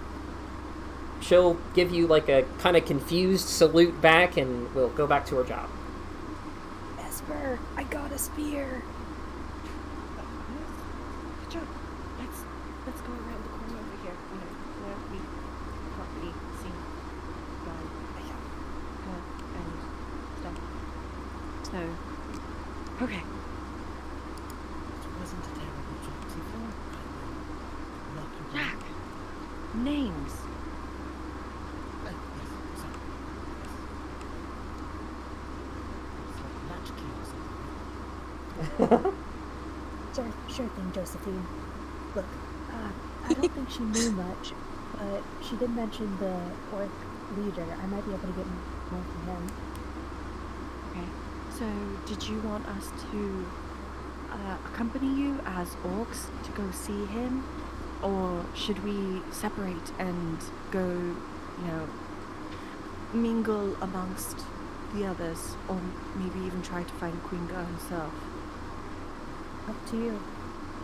I mean, really, I just feel like the main thing we want to do is just try to prevent them from even going. Did she mention when they were going? No, just said she wouldn't be going. There was a bunch of giant mumbo jumbo. Okay. Let's go ahead and make our way into the city, or village, or whatever this thing is, and then we can try to gauge from there what's going on and separate. Exactly the plan that we've got. Alright, where to? We'll head to the front where, like, the entrance is, and... Are you gonna stay in your orc form? Yeah, might as well. Worst case scenario, I can have at least one person vouch I'm meant to be here. Okay. Did we, when we were scouting out from wherever we were perched at, did we notice if there was, like, a correlation in terms of who would be grouped together? If it was, like, only orcs together, or a mix of orcs and hobgoblins, or bugbears, or whatever? They all kind of seem to intermingle and mix, but generally they kind of keep to their own selves. You'll notice that the orcs generally leave the goblins alone, but they hang out with the bigger crowd. Especially like the orcs and the ogres are close. The hill giants are kind of just close with everybody, although they pick on the goblins, and the goblins just kind of seem to like lie low. No attention is good attention, kind of thing.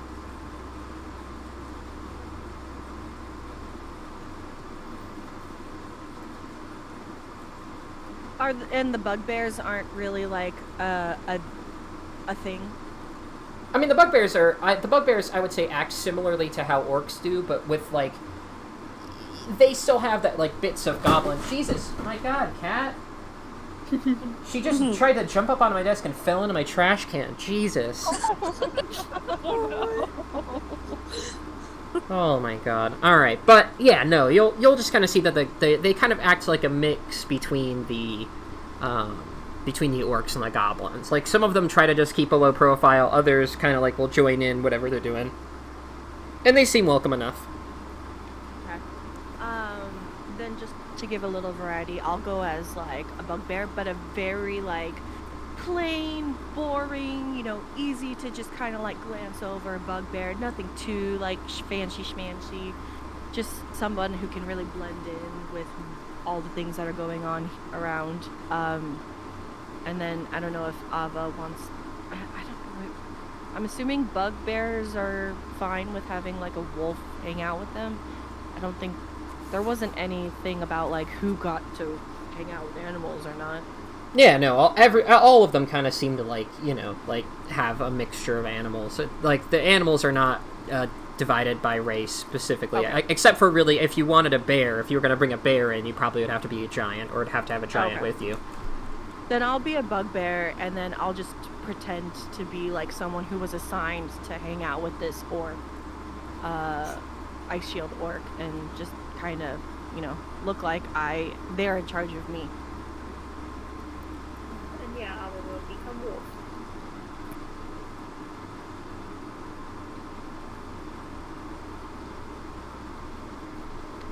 And then we'll troll inside to the compound. All right. Begin your tra-la-la-la-lying. What? No. Mummy, mama, mummy, mama, ma.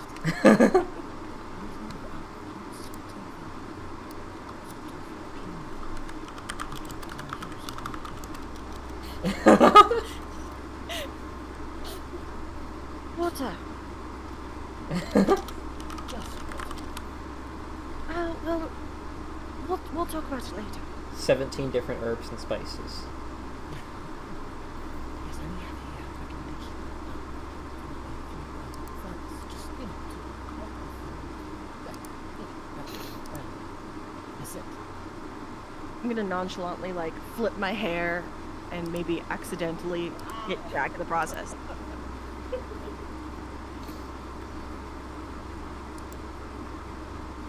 So we'll see if Jack can avoid just a harmless unarmed strike. Nope. Oof. Oof. Oh, I'm sorry. I thought there was a bee there. No, it's okay. It's a moment. It's all right.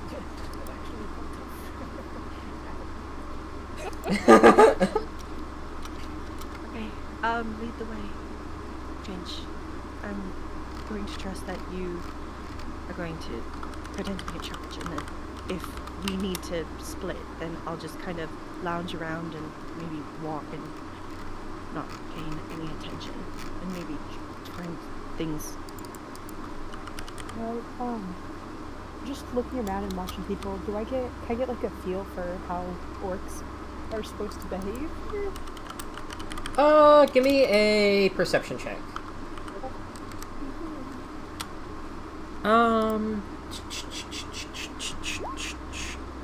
15. The orcs you can see that are hanging out in this courtyard are all kind of... So, you see 3 main giants and a Etten. All, kind of berating and harassing this chained-up, kind of skinnier hill giant. Who's kind of, snarling and just kind of, foaming at the mouth, struggling to get free of this chain, but they can't. And then the orcs are joining in this kind of harassment. Maybe tossing the occasional stone or, lobbing the occasional insult at the guy. Just kind of bullying him. Aww. Where did everybody go? Sorry, I was... Oh, I think I moved you. I didn't move you with the rest of the gang. Yeah, here, I got you. Oh, We're heading in to the place, the main place. here you go. You're with everybody now. They're all behind that rock. Harshnag's gonna be behind the rock, too.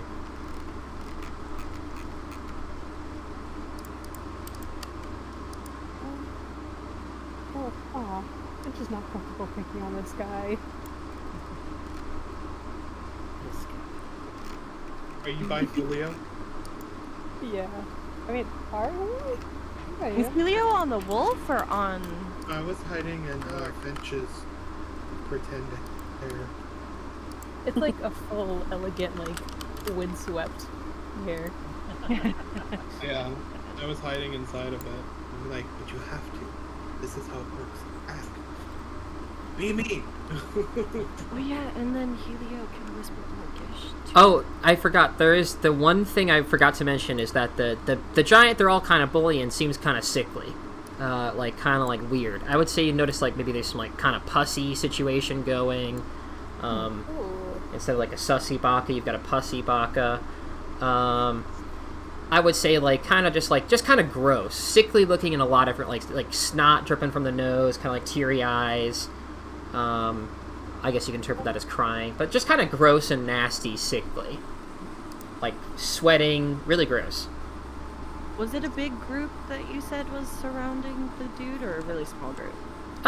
There are 3 hill giants, 1 Etten, and from what you can see, 1, 2, 3, 4, 5 orcs. And then a bunch of sheep in these pens, over 100 sheep in all the pens, combined.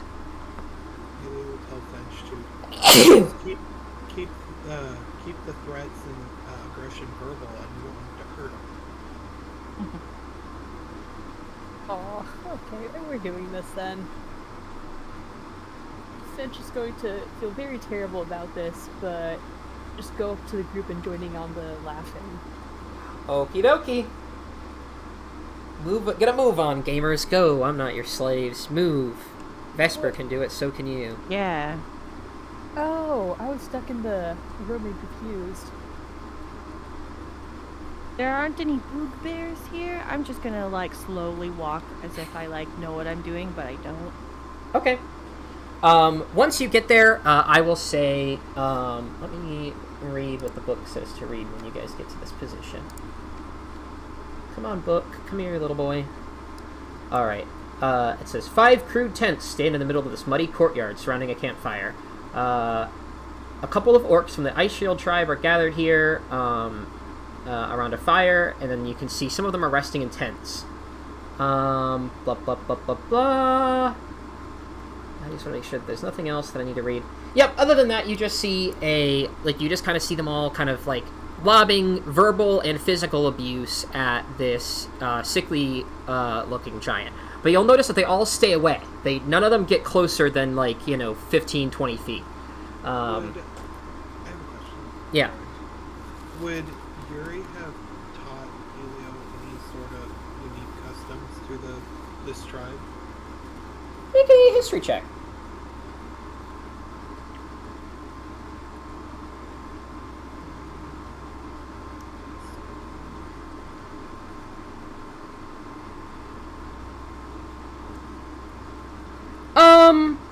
You seem to remember that members of this tribe, as a nice greeting, what they'll do is they'll kind of they'll grab each other, and they'll kind of tackle each other, one of them down into the mud, and the one that kind of gets tackled into the mud kind of is onto the ground is the one that has to greet the other first, so it's kind of you do a little wrestling match, and the one that loses the wrestling match gets pinned, has to say all right, hi, how's it going, kind of thing.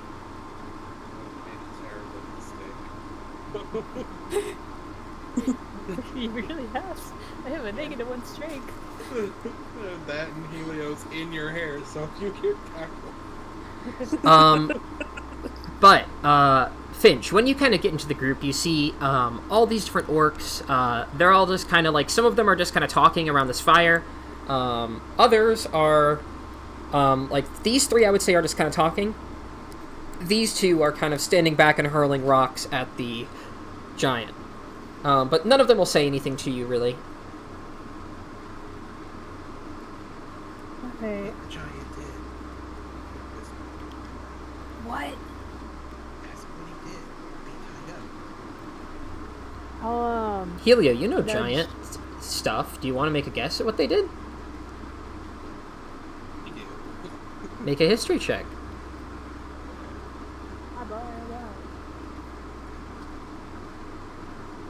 No. You do not know what this thing is. Potential nudge, just one of the orcs who are signed go, hey, what did that guy do? He'll look over at you and he'll stop hurling. He'll be midway through hurling a rock. He'll lower the rock to the ground, not to the ground, and he'll gesture towards the giant, and he'll say, I don't know, I just like fucking him up, and then he'll just huck another rock right at his eye, and we'll kind of laugh when it gets when it plonks him right in the eye. But then he'll kind of he'll spin back around and he'll look at you, and he'll look you up and down really quick, and he'll say wait a minute, where is your war paint?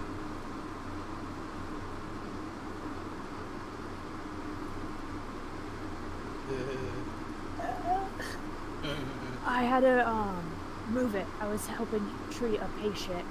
Got all the guts all over me. Couldn't treat anyone after it in that condition. Haven't been able to repaint it.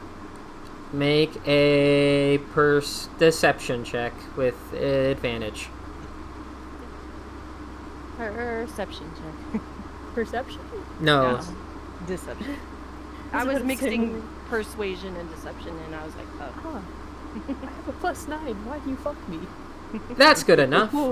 He kind of just shrugs, and he says Well, don't let the clan leader see you like that. And he'll kind of like just sigh and turn back to doing his thing. He'll hand you a rock. He'll hand you a rock and will like invite you to throw rocks.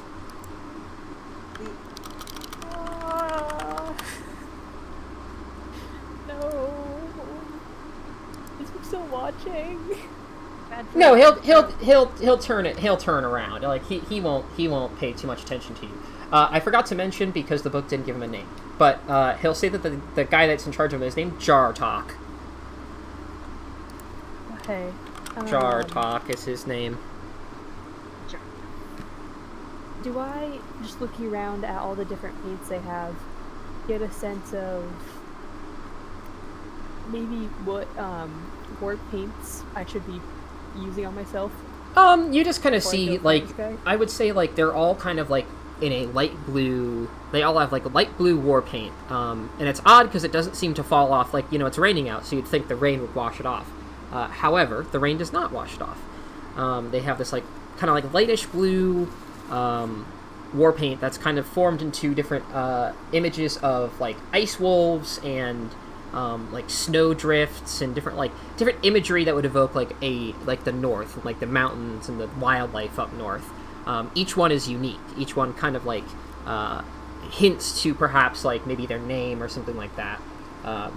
And so like if you were to guess, like one of them maybe has like like a bunch of different mountains painted onto them, and then that would correspond to like their name being like Ice Mountain or something, But that's kind of the general gist of it. Okay, she'll, does prestidigitation make the colors face? If not... Nah, she'll just reach into her, disguise kit and pull out some paints and just quickly start applying some. Okay. I would like to know, just from my notes, what kind of design do you put on there?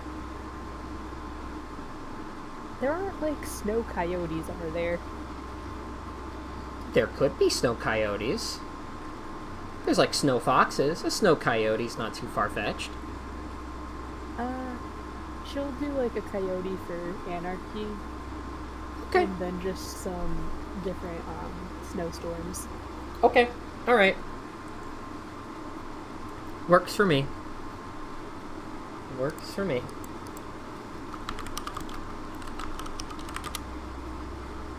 Is there anything else anybody needs to do here in this wonderful, wonderful courtyard of bullying? Which one's the giant being? This one right here.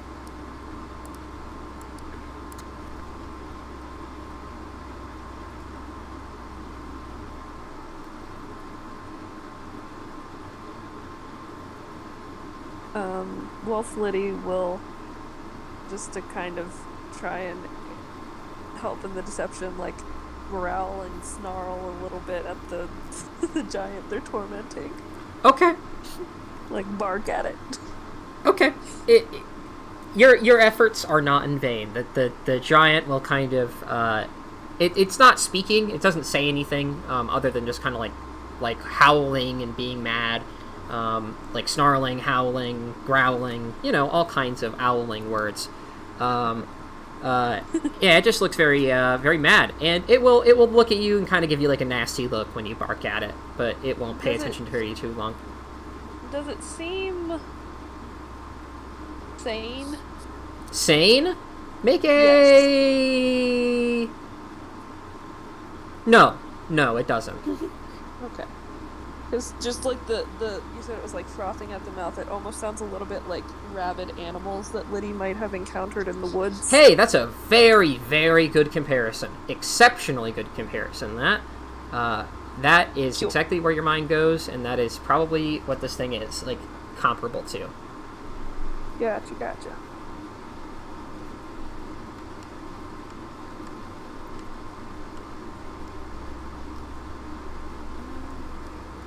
As Vesper team? I mean, I'm just gonna, like, make my way, just kind of languidly, like, walking around, see if I see any of the bugbears and just. I would say, you would see bugbears once you got... Let me move you just a little bit. When you get here, you look into this cave here and see tons and tons and tons of pigs. Tons of them. Pigs everywhere. And there's bugbears, kind of tending to the pigs in there. I don't know. Do pigs. Is this closed? Is Nope, this it's open. Is, It's open. There's no doors here. There is no doors. is anyone peeking out? No. It's, I mean, you see there's an Etten that's kind of like watching over everything. But they don't seem to notice you. Nobody seems to notice you. Okay. Specifically, when the Etten is like looking at all the other bugbears, can I just like ninja somersault across this entrance and get to the other side, and then just start walking again, just kind of like peeking here? Okay. That entrance is empty. I mean, you hear noises coming from in there. You hear kind of like snoring, and you also hear kind of like laughing and kind of like merriment going on. But not much else. You don't see anything. Is this to the house? No. There's this trail here. And like let me bring you back to the full map really quick. That trail there corresponds to this trail here on the map. So that's the first entrance. This is the second one. Here's the trail, and then that will bring you up around here. Okay. Then if I'm still flying under the radar, because I am a plain nondescript bugbear, I'm going to go up the trail. Okay. Is everybody else going up the trail? Yeah, I was just pretending to be a good wolf companion. Goodest friend. Is Jack going up the trail?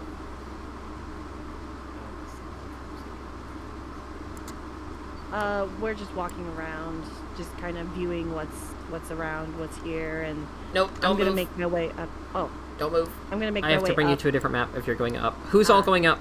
Anybody else going once, going twice? Is the other group going up with you guys, or we're just staying over there, right? Other group is going up. Are you guys going up or no?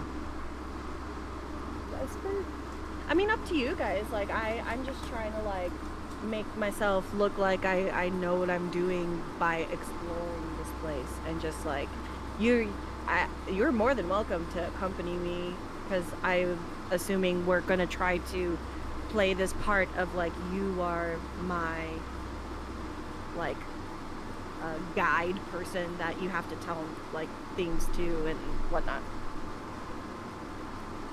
Okay. So we're all going? If you see me going up there, then like I could shrug, and if you want to join, you could join. Julia or Liddy, what are your votes? Let's go. Wolf Lady just kind of pants and looks at you.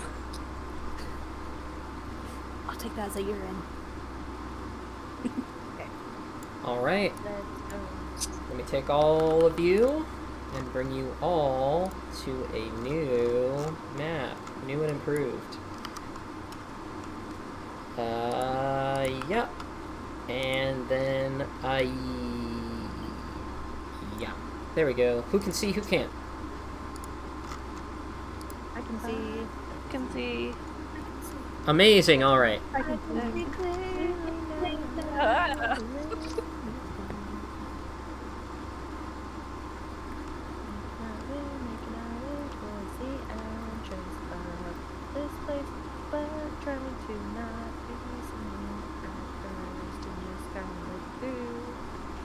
Alright. Once you get up the main trail, you will see a hill giant is standing in the doorway with a beehive on his head. And he's got tons and tons of wasps or bees or some kind of, stinging insect just hovering around his head. He doesn't seem like, minded by it. Just kind of is standing there, like letting them go. Yeah. Yeah, and they just kind of seem to have set up on his head. And you'll see, like, there's one main hive on his head that they all kind of live in, but there's also one that's kind of in his left ear that they kind of have also settled. Gross. Finch, Yeah. these weren't your wasps, were they? Are these my wasps? Make a... No, they're your wasps. You don't need to do that. They're your wasps. They're your wasps. Are they dead? No! No, they're alive. I mean, you can see him buzzing around. He's got a cloud of wasps on his head. I mean, like, it doesn't look pleasant or good, but I mean, like, it's kind of just, you know, it's how he's living now. You can see that he's all puffed up. His head, his, like, forehead, his ear, they're all puffed up because he's been stung so much. But at this point, it seems like he's kind of numb to it. He kind of just, they doesn't notice it. Esper, look at my babies. Look at them murdering that man.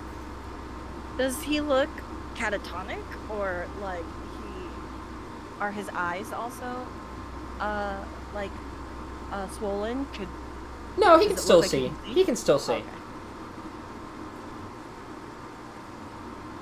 He kind of just is. He's just watching the doorway.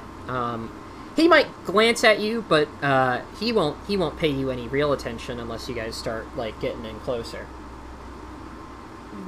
Give Finch a thumbs up. Thank you. Do you want me to ask him where the meter is, or should I offer heal him? How do you want me to go about this? I mean, he looks pretty content. So, I mean, if he asks, but maybe we should try to do maybe the clan leader, because maybe they're with Queen Ga. Alright. Central, walk forward. Hey you. I'm looking for the clan leader. I just got back from Goldenfield. Do you know where they are? You're an orc, right? Yeah. And the rest of you guys are hobgoblins, or you guys are all bugbears, right? Bugbears and bugbears, wolves. I'm a Okay, all wolf. right, got it. Okay. He'll look at you and he'll kind of, like, crouch down for a second, and he'll just kind of like you'll see him stick his pinky finger into his ear to kind of take some of the bees out of it, and you'll see, like, as he pulls his pinky finger out, like, there's just wasps everywhere, like, covering his finger, and he kind of flicks them down to the ground, and they all like they all land on the ground, and like you kind of hear, like, a splat as, like, a mixture of earwax and wasps land on the ground, and then they'll all fly back up and, like, settle on his head again. But he'll say, she's behind that curtain there.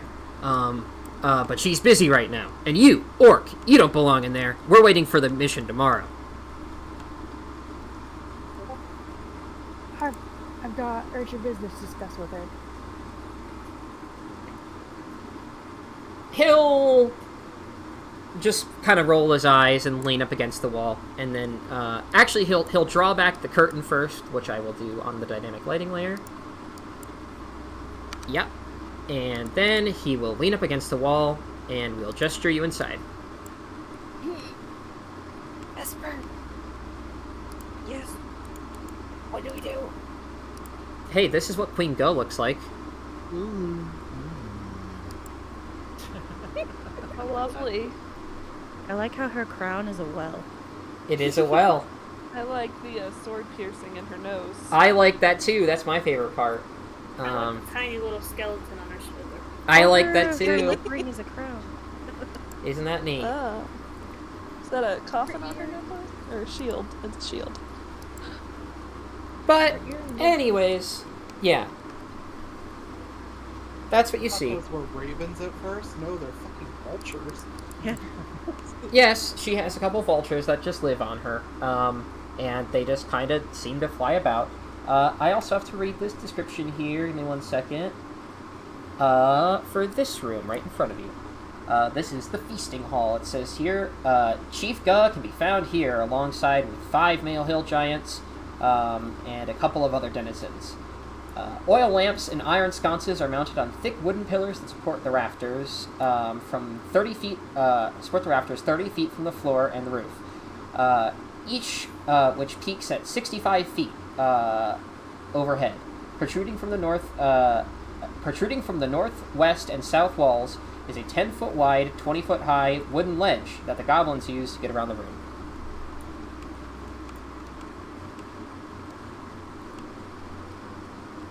Well, found the queen.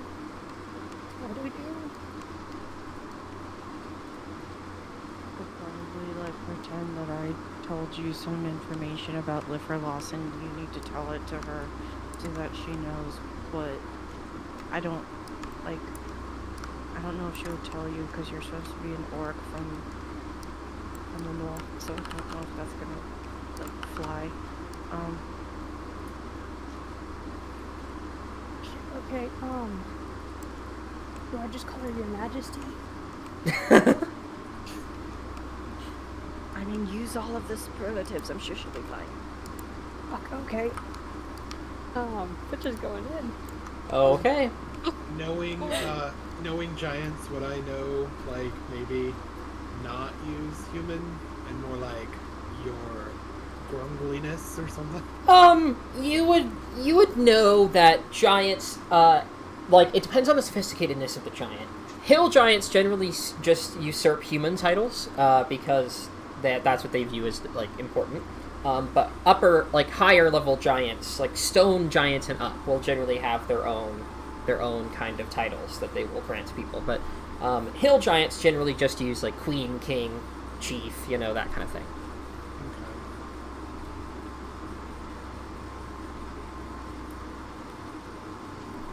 Go in. Yes, so just make up shit that she would think is important to know about Lifferloss and maybe like the whole ordaining thing. Or maybe you could tell her that the cloud giants, they're taking up Nightstone and, just try to make her jealous. Okay. Finch will just walk in and just like with a huge like sweep of her tape of like, just whatever outfit she has on, with just a low bow, very flashily, raise up and give look to the queen and just go. Has guidance on Finch. Need some right now. Your Majesty.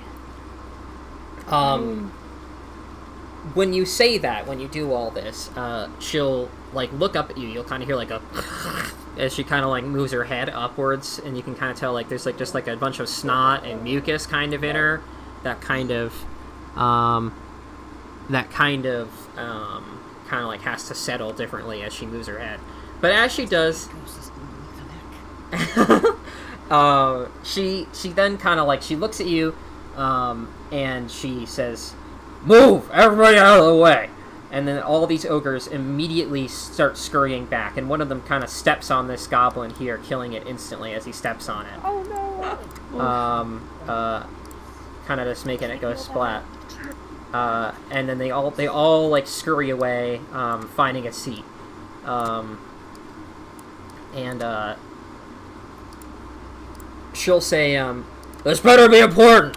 We're getting ready to leave tomorrow, right?" Of course, Your Majesty. This is vital. It's about Lifferloss. She'll look, and she'll look kind of confused. Like she'll kind of like tilt her head, and she'll say, "You mean the tree? The tree?" The tree. Then she'll seem like she understands, and then she'll nod for you to continue. Me and my companion recently left the Golden Fields. We continued fighting when we realized we were the last ones there. We were near the tree. We managed to capture him, but we weren't sure what to do with him. First of all, she'll say, like, "You fought long time. Very commendable. Honorable, even. Round of applause for these ones." And then, like, everybody will kind of, like do a tepid, kind of like, "Yay, nice job." But then, she'll say, "You captured tree. You, small ones."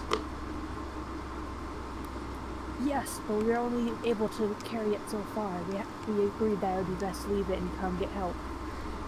She'll look like her eyes will, like, light up, and she'll say, "Well, bring it to me, now! You two!" And then she'll gesture to these two hill giants. "Go! Bring the tree!" and they'll both like step forward and will like look at you like, are you sure about this? Like, if you have the tree, like, I don't know. Your Majesty, if you don't mind my asking, the tree had strange magic, and it was setting up some sort of ward when it had left it. Is there anything you can tell us about what you're trying to use him for?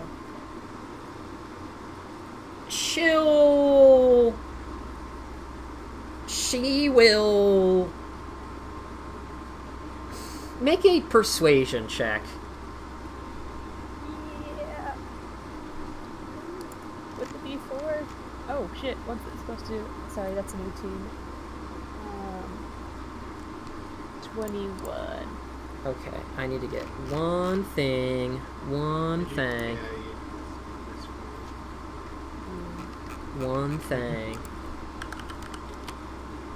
I don't know why. There it is.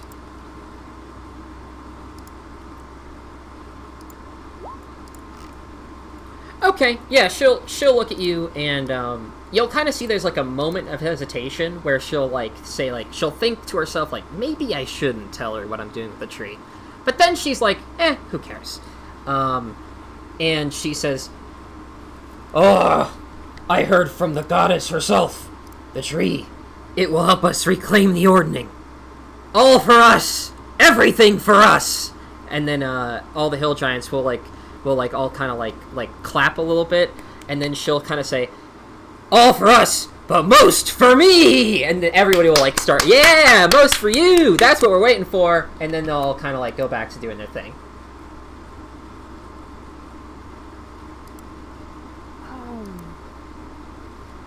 Of course, but I hate to bring these troubles to you, Your Majesty. You truly deserve everything, and Oh, I forgot to give you the goddess's name that she's mentioning. She's mentioning the giant, hill giant goddess, Grolinthor. you truly deserve everything, William, to our promises. But it wasn't just a tree. During the attack, near the end, there were cloud giants. They spoke down. We were able to keep the tree from them, but I don't know if we were followed. She'll look kind of like stunned, and she'll say, "Why hasn't anyone told me this earlier? You!" And then she'll pick this one and kind of like grab him by the scruff of his neck, and then kind of like throttle him like Charlie Brown style, like, "Why didn't you tell me what happened?" And then he'll just kind of like look dizzy. And you look at this hill giant, he wasn't even there. He wasn't even at the raid. And he'll just kind of like, he'll bow down and be like, I'm so sorry, I don't mean to. And then he'll kind of just back up. I have a question. What's your question? Does she look like she can walk? No. But you do know that this cart, she's sitting on the throne that's made out of a cart and other, like, just flesh and hay and parts of bodies. It's not fully functional, but with 2 people and a bit of 2 giants and a bit of effort, it can be moved.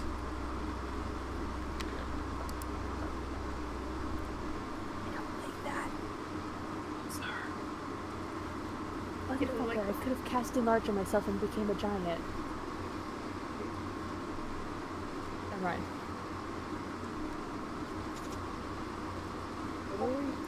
Well, she will say, what are you waiting for? We've only got until tomorrow. Let's go! Tree! I need the tree! Of course. It's just... I hate to bring such bad news with this wonderful tidings, but it's at least 2 days' journey from here. She looks rather disappointed. She'll look almost very mad. And she'll grab... she'll reach into the hay bale that she's sitting on, you know. And she'll pull out a live goblin. And she'll like hold it, and she'll like look at you, and she kind of like looks like she's about ready to throw this goblin. And then she squeezes him as tight as she can without killing him, and then puts him back. And then she says, "I want it here now! Go do it now!" Of course. What? More people to come with us. Of course, Your Majesty, but surely could you not lend more help? It will speed up the process. Make me a persuasion check.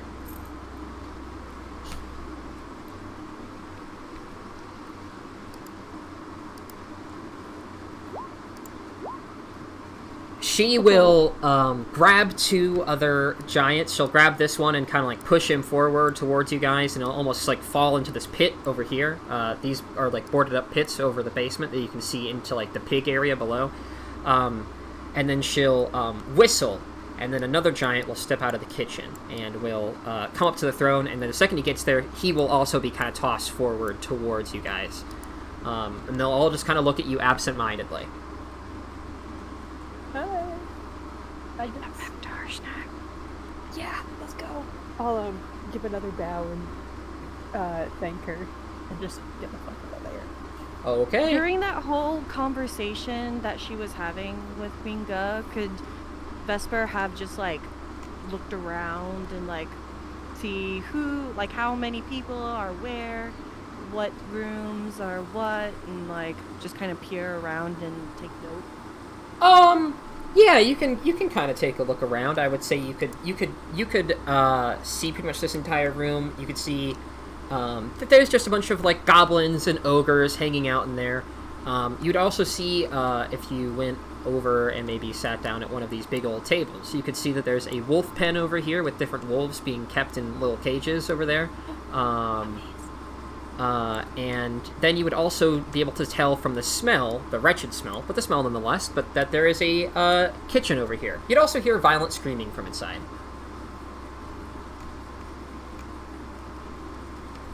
Would it have been really unusual for me to like sit at a table and then like walk across and sit at another table? No, they wouldn't have paid you too much attention. You might have gotten some weird really- looks, but nothing out of the ordinary. Like, you know, you're surrounded by a bunch of weirdos, and one more weirdo onto the pile is not going to upset the weirdo balance. Okay, I'm gonna peer into the kitchen and just kind of see what's up. Inside the kitchen, you see a bunch of goblins, and you see a chef's hat that you assume belongs to the giant that was whistled out of the kitchen. And you see a human, being seasoned, and prepped for boiling. Oh. These squares, are they 5 or 10? The small squares are 5, the big squares are 10. Except for on some layers of the map. Like, it's so weird. I'll explain later when we get to that part, if we get to that part, but there are some layers that are not the same scale. It's so... I hate who designed this map. I hate them. Okay, making our way out, I'm just gonna whisper to Finch, just saw a human being seasoned for dinner in that kitchen. So if we're going to do this, we better do it quickly. Get them to Harshnag, and then we can all make our way back with Harshnag. At least 4 of these big hill giants have been taken out. Do you want to split up? Some of us save the human, the others take them to the trap. I don't know if we're gonna be able to get into where the human is without being totally like looked at funny.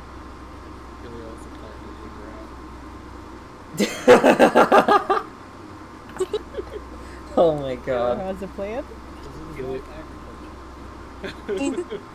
That's what. Okay, Helio has 2 plans to take her out.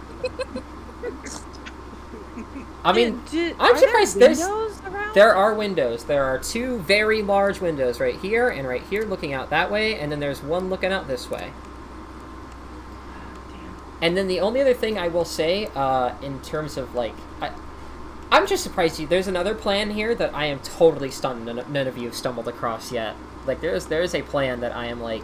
That the book, like, assumes every player is going to stumble across that I don't think I've heard mentioned once. But, like, so, Helio can summon his spirit thing, yeah? So, the mind of this public. Yeah. It can pass through creatures. Okay. He was planning on summoning it inside of her and continuously casting inflict wounds. Jesus I Christ. can do it 4 times. Oh my gosh. Jesus. That's brutal. That was not the plan I had in mind, but that's a very good plan. But that's only if I get close enough, because I can only summon it within 60 feet of me. Hey yo, I could cast Reduce on Helio and make him super fucking tiny. When he's, Oh, the best. he's entering the, what's it called, quantum zone. I think that's the only spell I could think of. Besides, he could just hide inside Anarchy's mouth. Alright, after some deliberation, Queen Guh will say, like, get a move on! Go! Out! Shoot! And then she'll kind of, like, urge the other hill giants to get you out of here. Wish you. Safest plan for next time. Because I feel like he wouldn't have had time to tell everybody about this right now. So he'll save it for like when we're away and after we go with. Alright, so are we just taking these 4 hill giants back to Harshnag? Yes. Can Finch? Well, do you guys want me to try and recruit some of the orcs? Should we all go, or should they just follow you and then I stay? It might be good if you guys stay, in which case we could possibly flank them. Because if it doesn't look like Queen Guh can move, that's a really easy target. Yeah. I think we should split up. And, by the way, is the cart she's on, like, raised, like, high? What do you mean? Like if you broke the 2 front wheels, would she just roll like a bowling ball? I love that idea, so yes, 100%, she would roll like a bowling ball. And then fall into the pig pit. Where Yes, she she would fall into the pig pit. Oh my gosh, yes. Pigs eat anything. Oh, that's what that leads to. That's what this is. Yes, these lead to the pig pit. So wait, are you gonna do this as a wolf or like? Well, it depended first if it was possible. I would say that is 110% possible. I love that idea. Dude. Pretend to go ravage or like wild around, and I'm gonna try and chase you. And then as I'm chasing you, you bump into the thing, and then we're like, oh fuck, and then make a break for it. All right, I think we gotta do this though after the giants firmly leave to go to Harshnag. Yeah. Before we leave you two to what I believe is going to be a very, very dangerous situation, I'm gonna give you a very lovely enhance ability Oh, nice. out of genuine fear for your well-being. No, it's fine. She's just gonna roll straight down. No catches at all. Are there any preferences? You can tell that you need to be mighty strong in order to push those wheels off. You need to be mighty strong to, with one shove, push a wheel off of a cart. Yeah, I'm not sure if Vesper has any damage, like shatter spells or anything. I only got like Eldritch Blast. Yeah, I'm gonna give you both. I mean, I'm really strong just as a person, but like, if you're gonna be the one doing this, you need it. Yeah, I'm giving both of you. I'm just gonna upcast it at third full strength. Okay. Oh, both of us? Yeah. Oh, what does that do exactly? It gives you advantage on strength checks, I think. Yeah, advantage on strength checks and something about your carrying capacity doubles. There you go. So, hey, okay. green means you have, you guys are able to have advantage on strength checks. Cool. Also, because I'm genuinely still worried, I'm gonna give Bardic Inspiration to Wolfie. I like the idea that as a wolf, Ava can't communicate this, so you just see a menacing glint in his eyes. Hey, I've seen that look in Helio's eyes. I know what I'm doing. Alright, so... If I understand what Ava wants to do, wait, hold on. I need to see what components this thing does.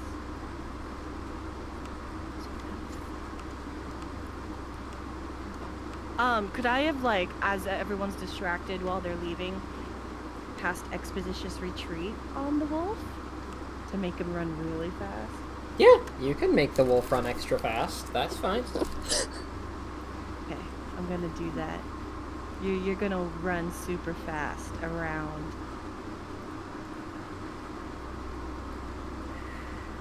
Okay. I really want this to work. Please, D&D gods. I know. Okay, I'm gonna do my best to play the dumb bugbear, and once my wolf goes ravage, just be like trying to calm him down and chase him around the room, causing a ruckus. Yeah, I think, like, is there anything on these tables? Aside from miscellaneous food, not really. Ava's going to steal a bit of miscellaneous food, and, like, the theater of mind happening here is, oh, it was bad food, it made the wolf go mad. Like what was happening to that giant outside. Ooh, very exciting. So, yeah, as soon as, like, it's enough time that they would reasonably be on their way back, is when I think this will start. Okay, so on their way back, I assume from slaughtering 4 giants, I'm assuming? Yeah, because we don't want it to get hectic in here without support, at least on the way. Okay, alright. Is everybody else, except for those 2, staying back here? Or going out there? I'm sorry, I meant, yeah. Yeah, Okay. I believe so. Let me Is take... Jack still on Vesper? Yes. Oh, well then, Jack, you're standing here. Welcome to the death plan.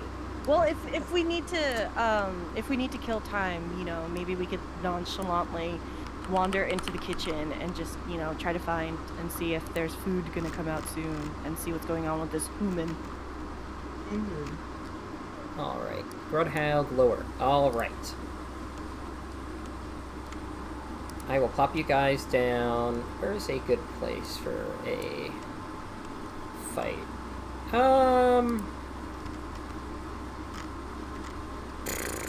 Give me 1 second. I'm also wondering too if, like, the fact that the Ava wolf isn't enough in terms of strength to knock it down, if I could do the, like, Tom and Jerry thing and just kind of, like, tumble into the wolf, into the wheel or whatever needs to be broken for her to fall off the wagon. Oh my gosh, I love this plan so much. Dude, Ava's the best. Alright, I so... hope you all succeed. Yeah, I hope so too. And if not, he can run really fast, and then I can just Misty Step out of there. But Yeah. Jack, you're on your own. Because I can't take anybody. If not, I just switched to a warhorse with a speed of 60 and then run 120 feet of ground. What's a wolf's speed? I think it's 40. Why is this battle map so low quality? Dude, 80 feet for 6 seconds. Yeah, it's 40. Wait, fairies have the ability to face step, right? Does that count Jack, or was that only Helio? Because Helio could do it. No, Halo hasn't. He hasn't? They can make themselves Oh, really Are small. you talking about the Because I thought you face stepped through the door. the little? Oh no, I made myself really small and go through the door. Oh, But okay. I don't teleport.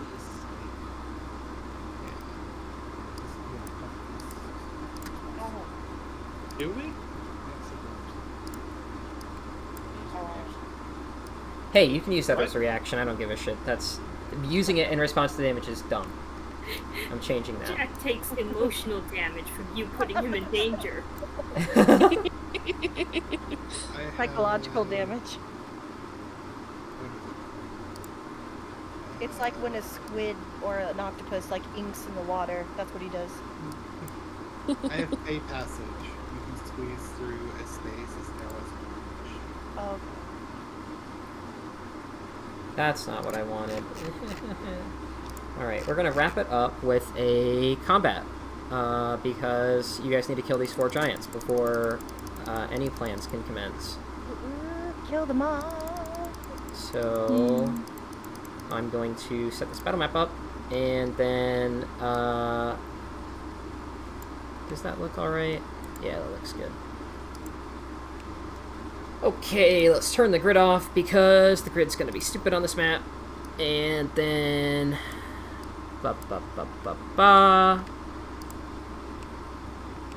man, this battle map does not match at all. I'm just getting a different battle map. I hate this battle map. Like, I like it, it just does not match the situation.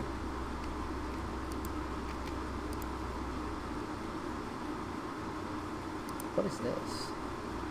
And I promise I'll stop being indecisive momentarily, everyone. You're good. What was the third thing you gave Lava? Sorry, it was enhance ability, expeditious retreat. Was there a third one? Bardic Inspiration. Okay. I'm just taking note of it. So Yeah, it's just a D6 if you need it.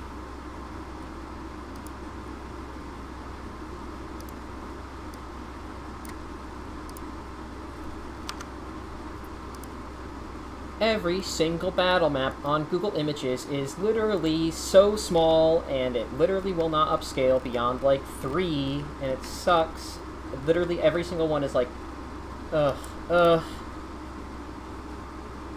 Wait, I might have one. What are you looking for? I'm just kind of looking for, like, a generic river stream battle map that would be good for, like, out in the hills around Grudhav. Generic river/stream battle map. Have you tried Reddit? I think we have what we're looking for. Gamer friends, gamer boys and gamer girls, gamers of all ages. I think I've got it. Save image. There we go. Alright. Gamer friends. We've got it. And I'm just gonna go here. I'm gonna do that. I'm gonna go to here. And we're gonna delete that. We're just gonna yeet that in there. That is not what I decided on. Why did it bring that image in?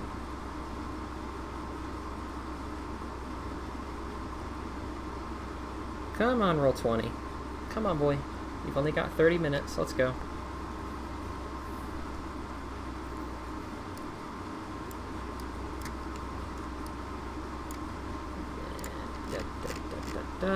We're nearly there. Parfait. Just gonna... That looks good.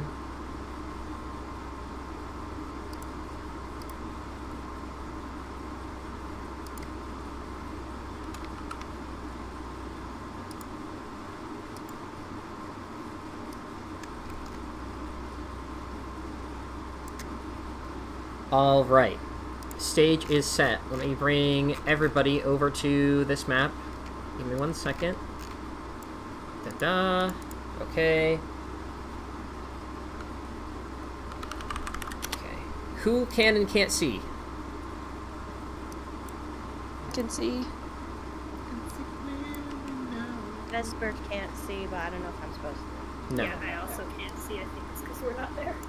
I Okay. can see my token, but nothing else. Well, let's find out why that could be, huh? Actually, try refreshing before I fidget with any settings, because Yeah, it has worked for the rest. It has worked on every other map, so I'm hoping and praying that it'll work. Hey, one way to find out. Loading. Still loading.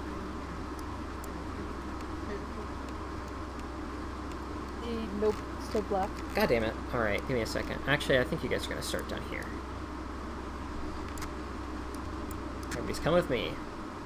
There we go. Alright. Da da da da da. Let's find out why everything is broken. Well, I know why everything's broken. It's roll 20, but Exactly. let's find out. Dynamic lighting. Let's just turn it off. See if that helps. What about now, everyone? Can everyone see? There we go. Okay, that works. That's probably just going to be our workaround. We're probably just going to have dynamic lighting off because we don't really technically need it. Kill the giant. Just gonna I want to resize this map just a bit because it's a little small on this page.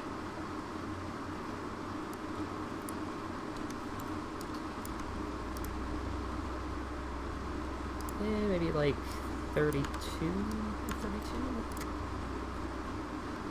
And it hurt when you realized 2022 was just 121 days away and you're still processing 2019, which is about to be 3 years ago. Holy shit. Alright. Okay. Alright. Hey, so, once you guys, actually, I like this battle map a lot because it will explain some things.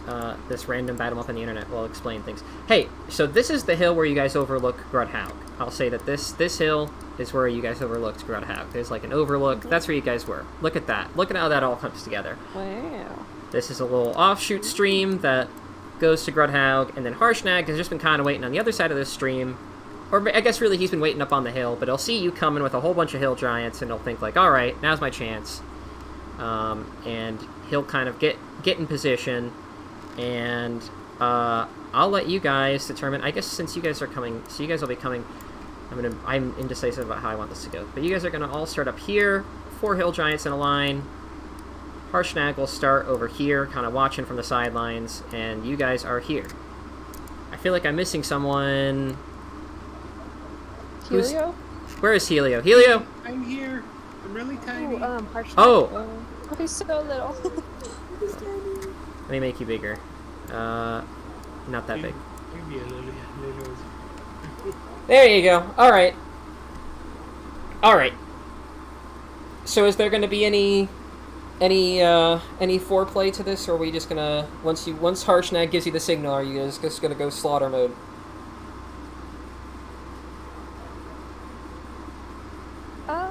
Or are you gonna give Harshnag a signal? Like I need to know how we're doing it. I'll message Harshnag first. Just go, hey, you ready to fuck some guys up? You will not hear a response, but you'll assume it's a solid yes. He's definitely ready. Do you remember that spell I taught Oh, you bet your ass I remember that spell. You also bet your ass if GM allows me, I'm gonna use it on these guys. Go for it, I don't care. What do you Same think I time. am? Some kind of fucking... you? On the count of Gosh, 3. same time. 1, 2, 3, and he's gonna fire off lightning bolts. Okay. So is she. Well, start rolling me damage because they're taking some of it. It's not cool. If you go to pain, it's okay. Hill giants.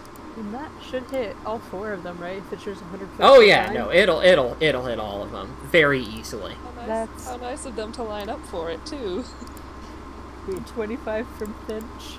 DC It's all con saves or dex saves that they all make. Dex. Dex.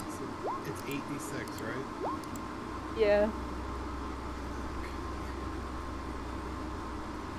All right. What do they have to beat? What are they beating here for both of you?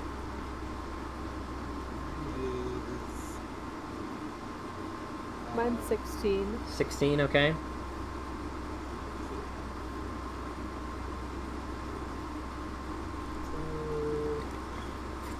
Words.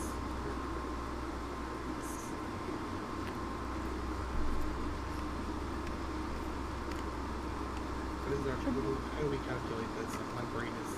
It should just be at the top of your spell Yeah, it should be at the page. spell top of your spells page. It should be your spellcasting ability modifier plus For some reason, my brain 10 plus 2, I think. It's 2 plus your spellcasting mod plus 10, I think, or It's something like that. Isn't it 8 plus proficiency plus... Proficiency plus, yeah. Yeah, so Modifier. 15. I feel like it should be higher. Yeah, that's 15. Okay. You have a 5 in your stat for casting it? Yeah, I have a 4. Okay, I have a 5, so yeah, 15. Okay, well, I will tell you that the first 3 will fail both of them. The back guy will succeed on both of them. So roll me all your damage, and then I'll start calculating it out. 25 plus 31. Jesus, man. Alright, let's do calculator. Alright, come Wait, here. 8d6, not 8d8. Oh crap, I'm sorry about that. Oh, you're good. No, you're good. Sorry. My brain is not working It's okay. today. 28. Alright. Well, I don't think there's going to be much work that you guys have to do. We'll probably finish this combat encounter faster than I thought. Alright. Meanwhile, Liddy the wolf is just kind of sitting there, like, head cocked to one side, like, ooh, that's cool. This double lightning.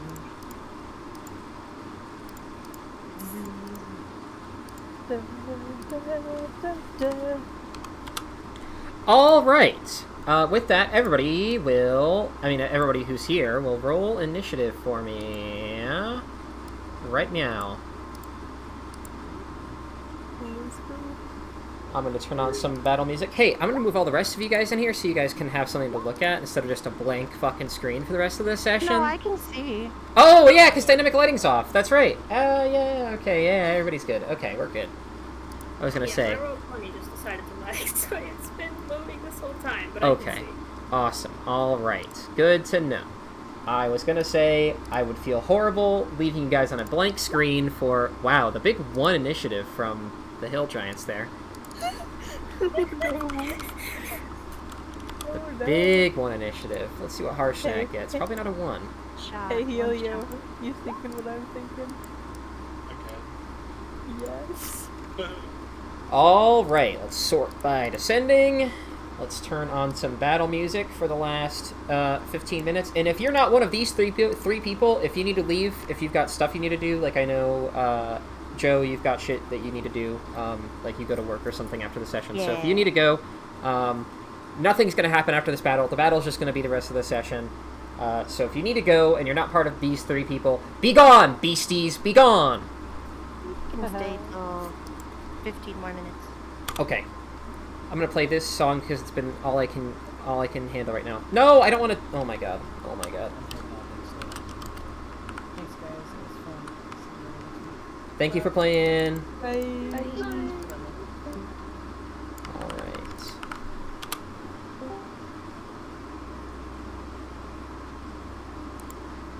Alright, I love this song, so we're gonna go with that. Alright! First up is Finch. Finch, kill him. I'm going to hold action to lightning bolt with Helio. Okay. Harshnag is going to, having seen that you guys have pretty much already dealt with them, I would say, like, hey, there is a big hole, like, in the middle of each one of their bellies that just goes, like, 1, 2, 3, and then it gets to this one, and there's just kind of, like, a big sear, like, kind of like a sear, like, crater, like, on his, like, belly. And you can just kind of, like, look through, and there's, like, a hole through each one. Harshnag, seeing this, is going to, like, see that the last one is looking the least damage. He's gonna hop off the hill, scream it, just like, you kind of like, just going like, just like doing like a Viking style, like berserker scream. He's gonna hop down from the hill, land near this guy, and is going to do 2 attacks on this guy, hitting both of them. And I think that'll, no, it won't kill him, but it'll do a lot of damage. Alright, so he'll take his first swing will kind of hit the belly of him, and if there wasn't a hole in his belly before, there is now.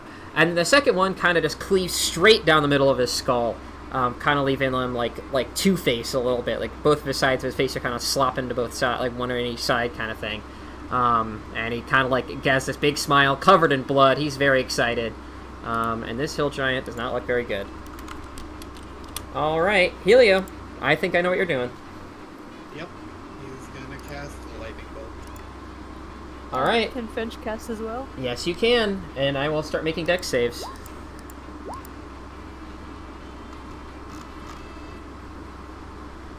Damn, I think they all failed.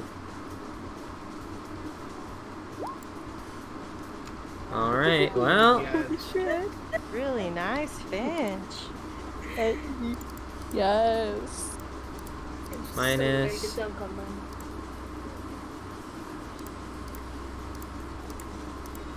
Alright, oh my gosh, no.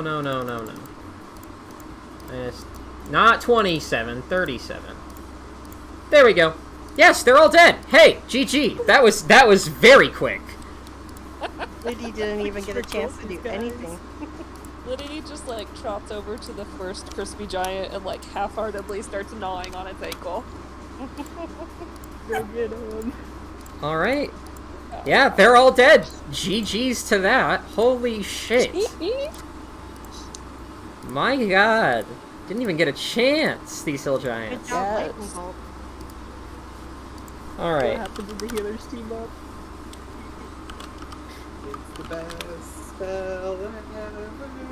Alright, well, with combat over, and with that out of the way, I think next week we'll, next week we'll do we'll do plan numero dos. We'll take a look at our friends in Grudhaug and see how they're gonna handle knocking wheels off of carts and rolling a fat lady into pigs. And fall damage. And fall damage. Figs and fall damage. I have to Yes. calculate. I think that the book tells you how high that... I think that that cave is like 120 feet tall, so that's a lot of fall damage. I think it's a tall That thing. big? I think it's a What's the big terminal thing, man. velocity of a giant? The giant terminal velocity. Oh god. Let's let Especially me a find the giant book. that can't move. Yeah, let me find the book, because I think the book says it's... I mean, I'm trying to remember. It's been a while since I've read that section of the book about the... come here, you. I gotta go. Okay. If anybody has to Thank you leave... for GMing, that was a lot Aw, of fun. well, thank you. I tried my best. Thank you for coming. Thank you for putting up with my nonsense. I'm gonna hop out too. I'll talk to y'all later. Bye. Have a good night.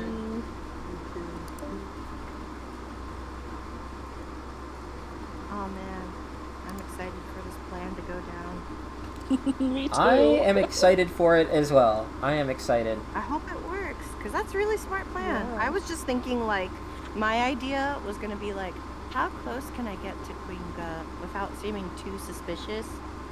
And then just, like, if I can sneak behind her, doing that, like, Winter's touch to her from the back without her possibly It's 80 feet noticing. tall. That's how tall it is. 80 feet. 80. Still, that's nasty. I mean, I guess if I can't break the wheel in one go, I can slip under the cart, pop up from the back, and try and shove her.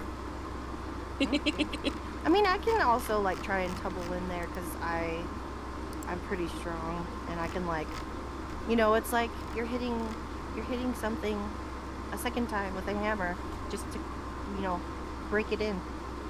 You got one to crack it and then the other to break it. I had also thought, I don't know how much Charlie will let us go comedy of errors with this, but if I steal a hobgoblin's food, maybe we can just get a train of them slipping into the car. Yes. And when we start this session with this next week, can you play Benny Hill? I totally can. I totally We can. have to. Yeah. This is an option. This is an option. That'll make it even better. Alright, I'm just writing down that this is 80 feet, so I know that for when this inevitably happens. Man, I didn't even think about, like, forcing her to, like, roll into one of these things. I thought these were, like, dungeon pits. I didn't even connect that it was the pigs. I don't think I would have connected that earlier. I think Charlie mentioned it as he was Yeah. talking about like a giant moving around it, and I was like, oh. Yeah, that'd be perfect if she bowling bowled through. Oh man, I'm excited for next week. Me too. I'm trying to figure out if fall damage increases based on size. The bigger you are, the harder you fall. That's what I'm trying to think. It's true.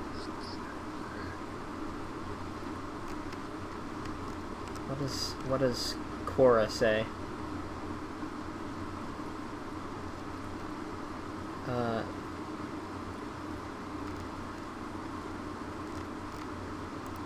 Of course, no help, as always. I'm gonna say they do take more damage, but I'll calculate that out through the week. Alright! Does the book give Queen Guh, like, a weight? It Like, does she... probably does. Let me see. Queen Guh. If not, I'm just gonna assume she weighs, like, probably a lot more than the average hill giant. Like, hill giant plus 100 or something is probably what I'm gonna go with. Of course, Roll20 has named NPCs. Why isn't it not there? Oh, it's not Queen, it's Chief. That's why I keep missing her. It's Chief, not Queen. I always get that wrong. I call her Queen Guh, the book calls her Chief Guh. Even though there are points in the book I can guarantee where it calls her Queen. But whatever, it's fine. I don't think it gives her a weight. Maybe the book says a weight? Googled it, and for some reason it says that it says Guh weighs more than 20,000 pounds. I don't know where they're getting this from, but that's what it says. 20,000 pounds? Yeah, apparently in the book it says 20,000 pounds. Chief Guh... Here, wait, let me see what it says. Chief Guh lies at the west end of the hall, some type of four-wheeled flatbed wagon that creaks and bends under her great bulk. Blah, blah, blah, blah, blah. Guh weighs more than 20,000 pounds. Wow. Guh weighs 20,000 pounds. Okay, that's what the book says. Guh weighs 20,000 pounds. How is this wagon not already broken under her? Yeah, no, look at the Jenga that's going on here, that goblin is still alive in there. Chief Guh weighs more than... What the fuck? How did I not remember reading that in the book? Hey, Mia. Yeah. As a backup plan, do you by any chance have heat metal prepared? That's what I was thinking. I thought heat metal was, like, I thought that's where you guys were going to go with it. Because, like, she's got all those, like, piercings going on. I thought, like, heat metal would destroy this lady. Yeah, I don't have it prepared. Unfortunately, no. But is the cart metal or wood? The cart is made out of wood. Wheels. The wheels and the, like, axles are made out of metal, but the cart itself is made out of wood. So worst case scenario, I could produce flame which instantly catches lightable, flammable objects on fire to break the axles. Also a fair point. Can you cast spells in your animal form? No, it would be last No. resort, like if I gotta run away and be a human again. I can hold concentration in my animal form, which is pretty cool, but... Yeah, as per the book, I just double-checked it in, like, the actual book. Right here. Guh weighs more than 20,000 pounds. Okay. How Jesus. is her Then wagon she holding definitely can't move on her own, I was gonna say. Yeah, it would be a correct assumption. It says here, she can't move. So... If this works, the party's gonna fucking feel the impact from 2 miles away. Yeah, holy shit. I'll have to do some, like, physics on this. Like, She's probably gonna fall through, like, the ground and not just, like, land in the pig pen. Like, legit, She's like, gonna create make a hole. dent. We're gonna have to fight some devils after she breaks a doorway there. I don't think that's how it works in D&D, but... I'm wondering, too, if, like, she weighs that much, but her wagon still apparently is, like, holding her up. okay, If the well, to put it in wagon is, perspective, like, she weighs less than half of most whales. Whales weigh Define 44,000 pounds, generally. Just based on my general Google searching, like some whales, this blue whales say reach up to 330,000 pounds. Damn. While the measly gray whales are only 60,000. But it says the average whale weight right here is the sei whale weighs 44,000, and that seems to be the average across all whales. So, there you go. I just wanted to know how big a whale was in comparison to that. But, yeah, fun facts. That's your Snapple fact of the day. Jesus. All right. Well, I'm gonna have to figure out what happens when you drop a whale off of a skyscraper and figure out how that factors into. Like I don't know. Like I'm sure that has been Googled before. What happens if you drop a whale off of a skyscraper? But I don't think it's ever been used in the context of Dungeons and Dragons. So I think it just vaporizes. we'll find out. We'll find Like, out. those pigs are gonna be dead. I think that everything's gonna be dead. I think that's just gonna. I think it's gonna be like fucking dropping a nuclear bomb. There's gonna be like a full-on earthquake. Jesus. Can't wait for next Oh week. my gosh, wait. This house is like built on top of a dam. Yeah, it is. Yeah, it is. There It's is. gonna break. There She's is. gonna flood. She's gonna go into the river. There is a whole section about if the dam breaks in the book, which Oh my gosh. yeah. When we approached, I thought about it, but I was like, I can't tell if it's on top of land that is next to the dam or on top of the dam. Where exactly the dam ends, yeah. Yeah, no, the dam kind of stretches for a while. Well, the problem is, because the dam is stopping the river, so it's building up a massive pool of water behind it.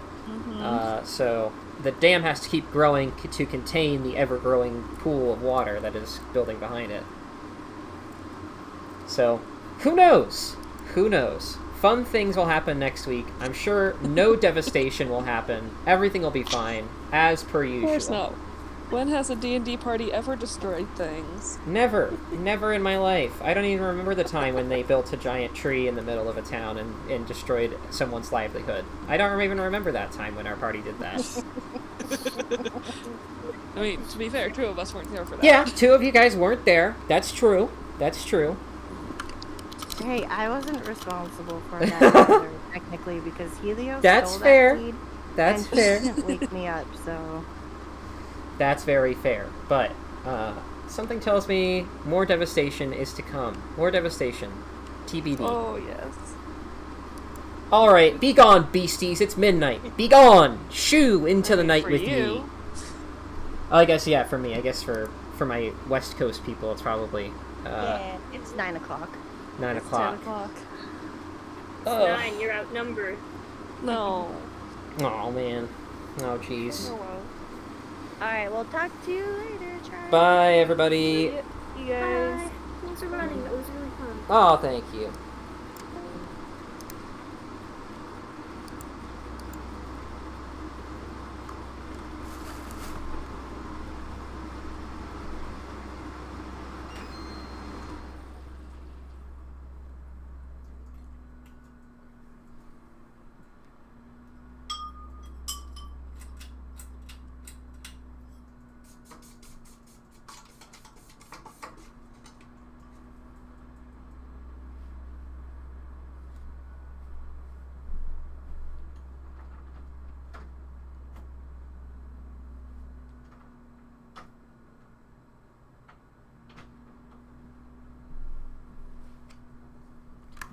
Hey.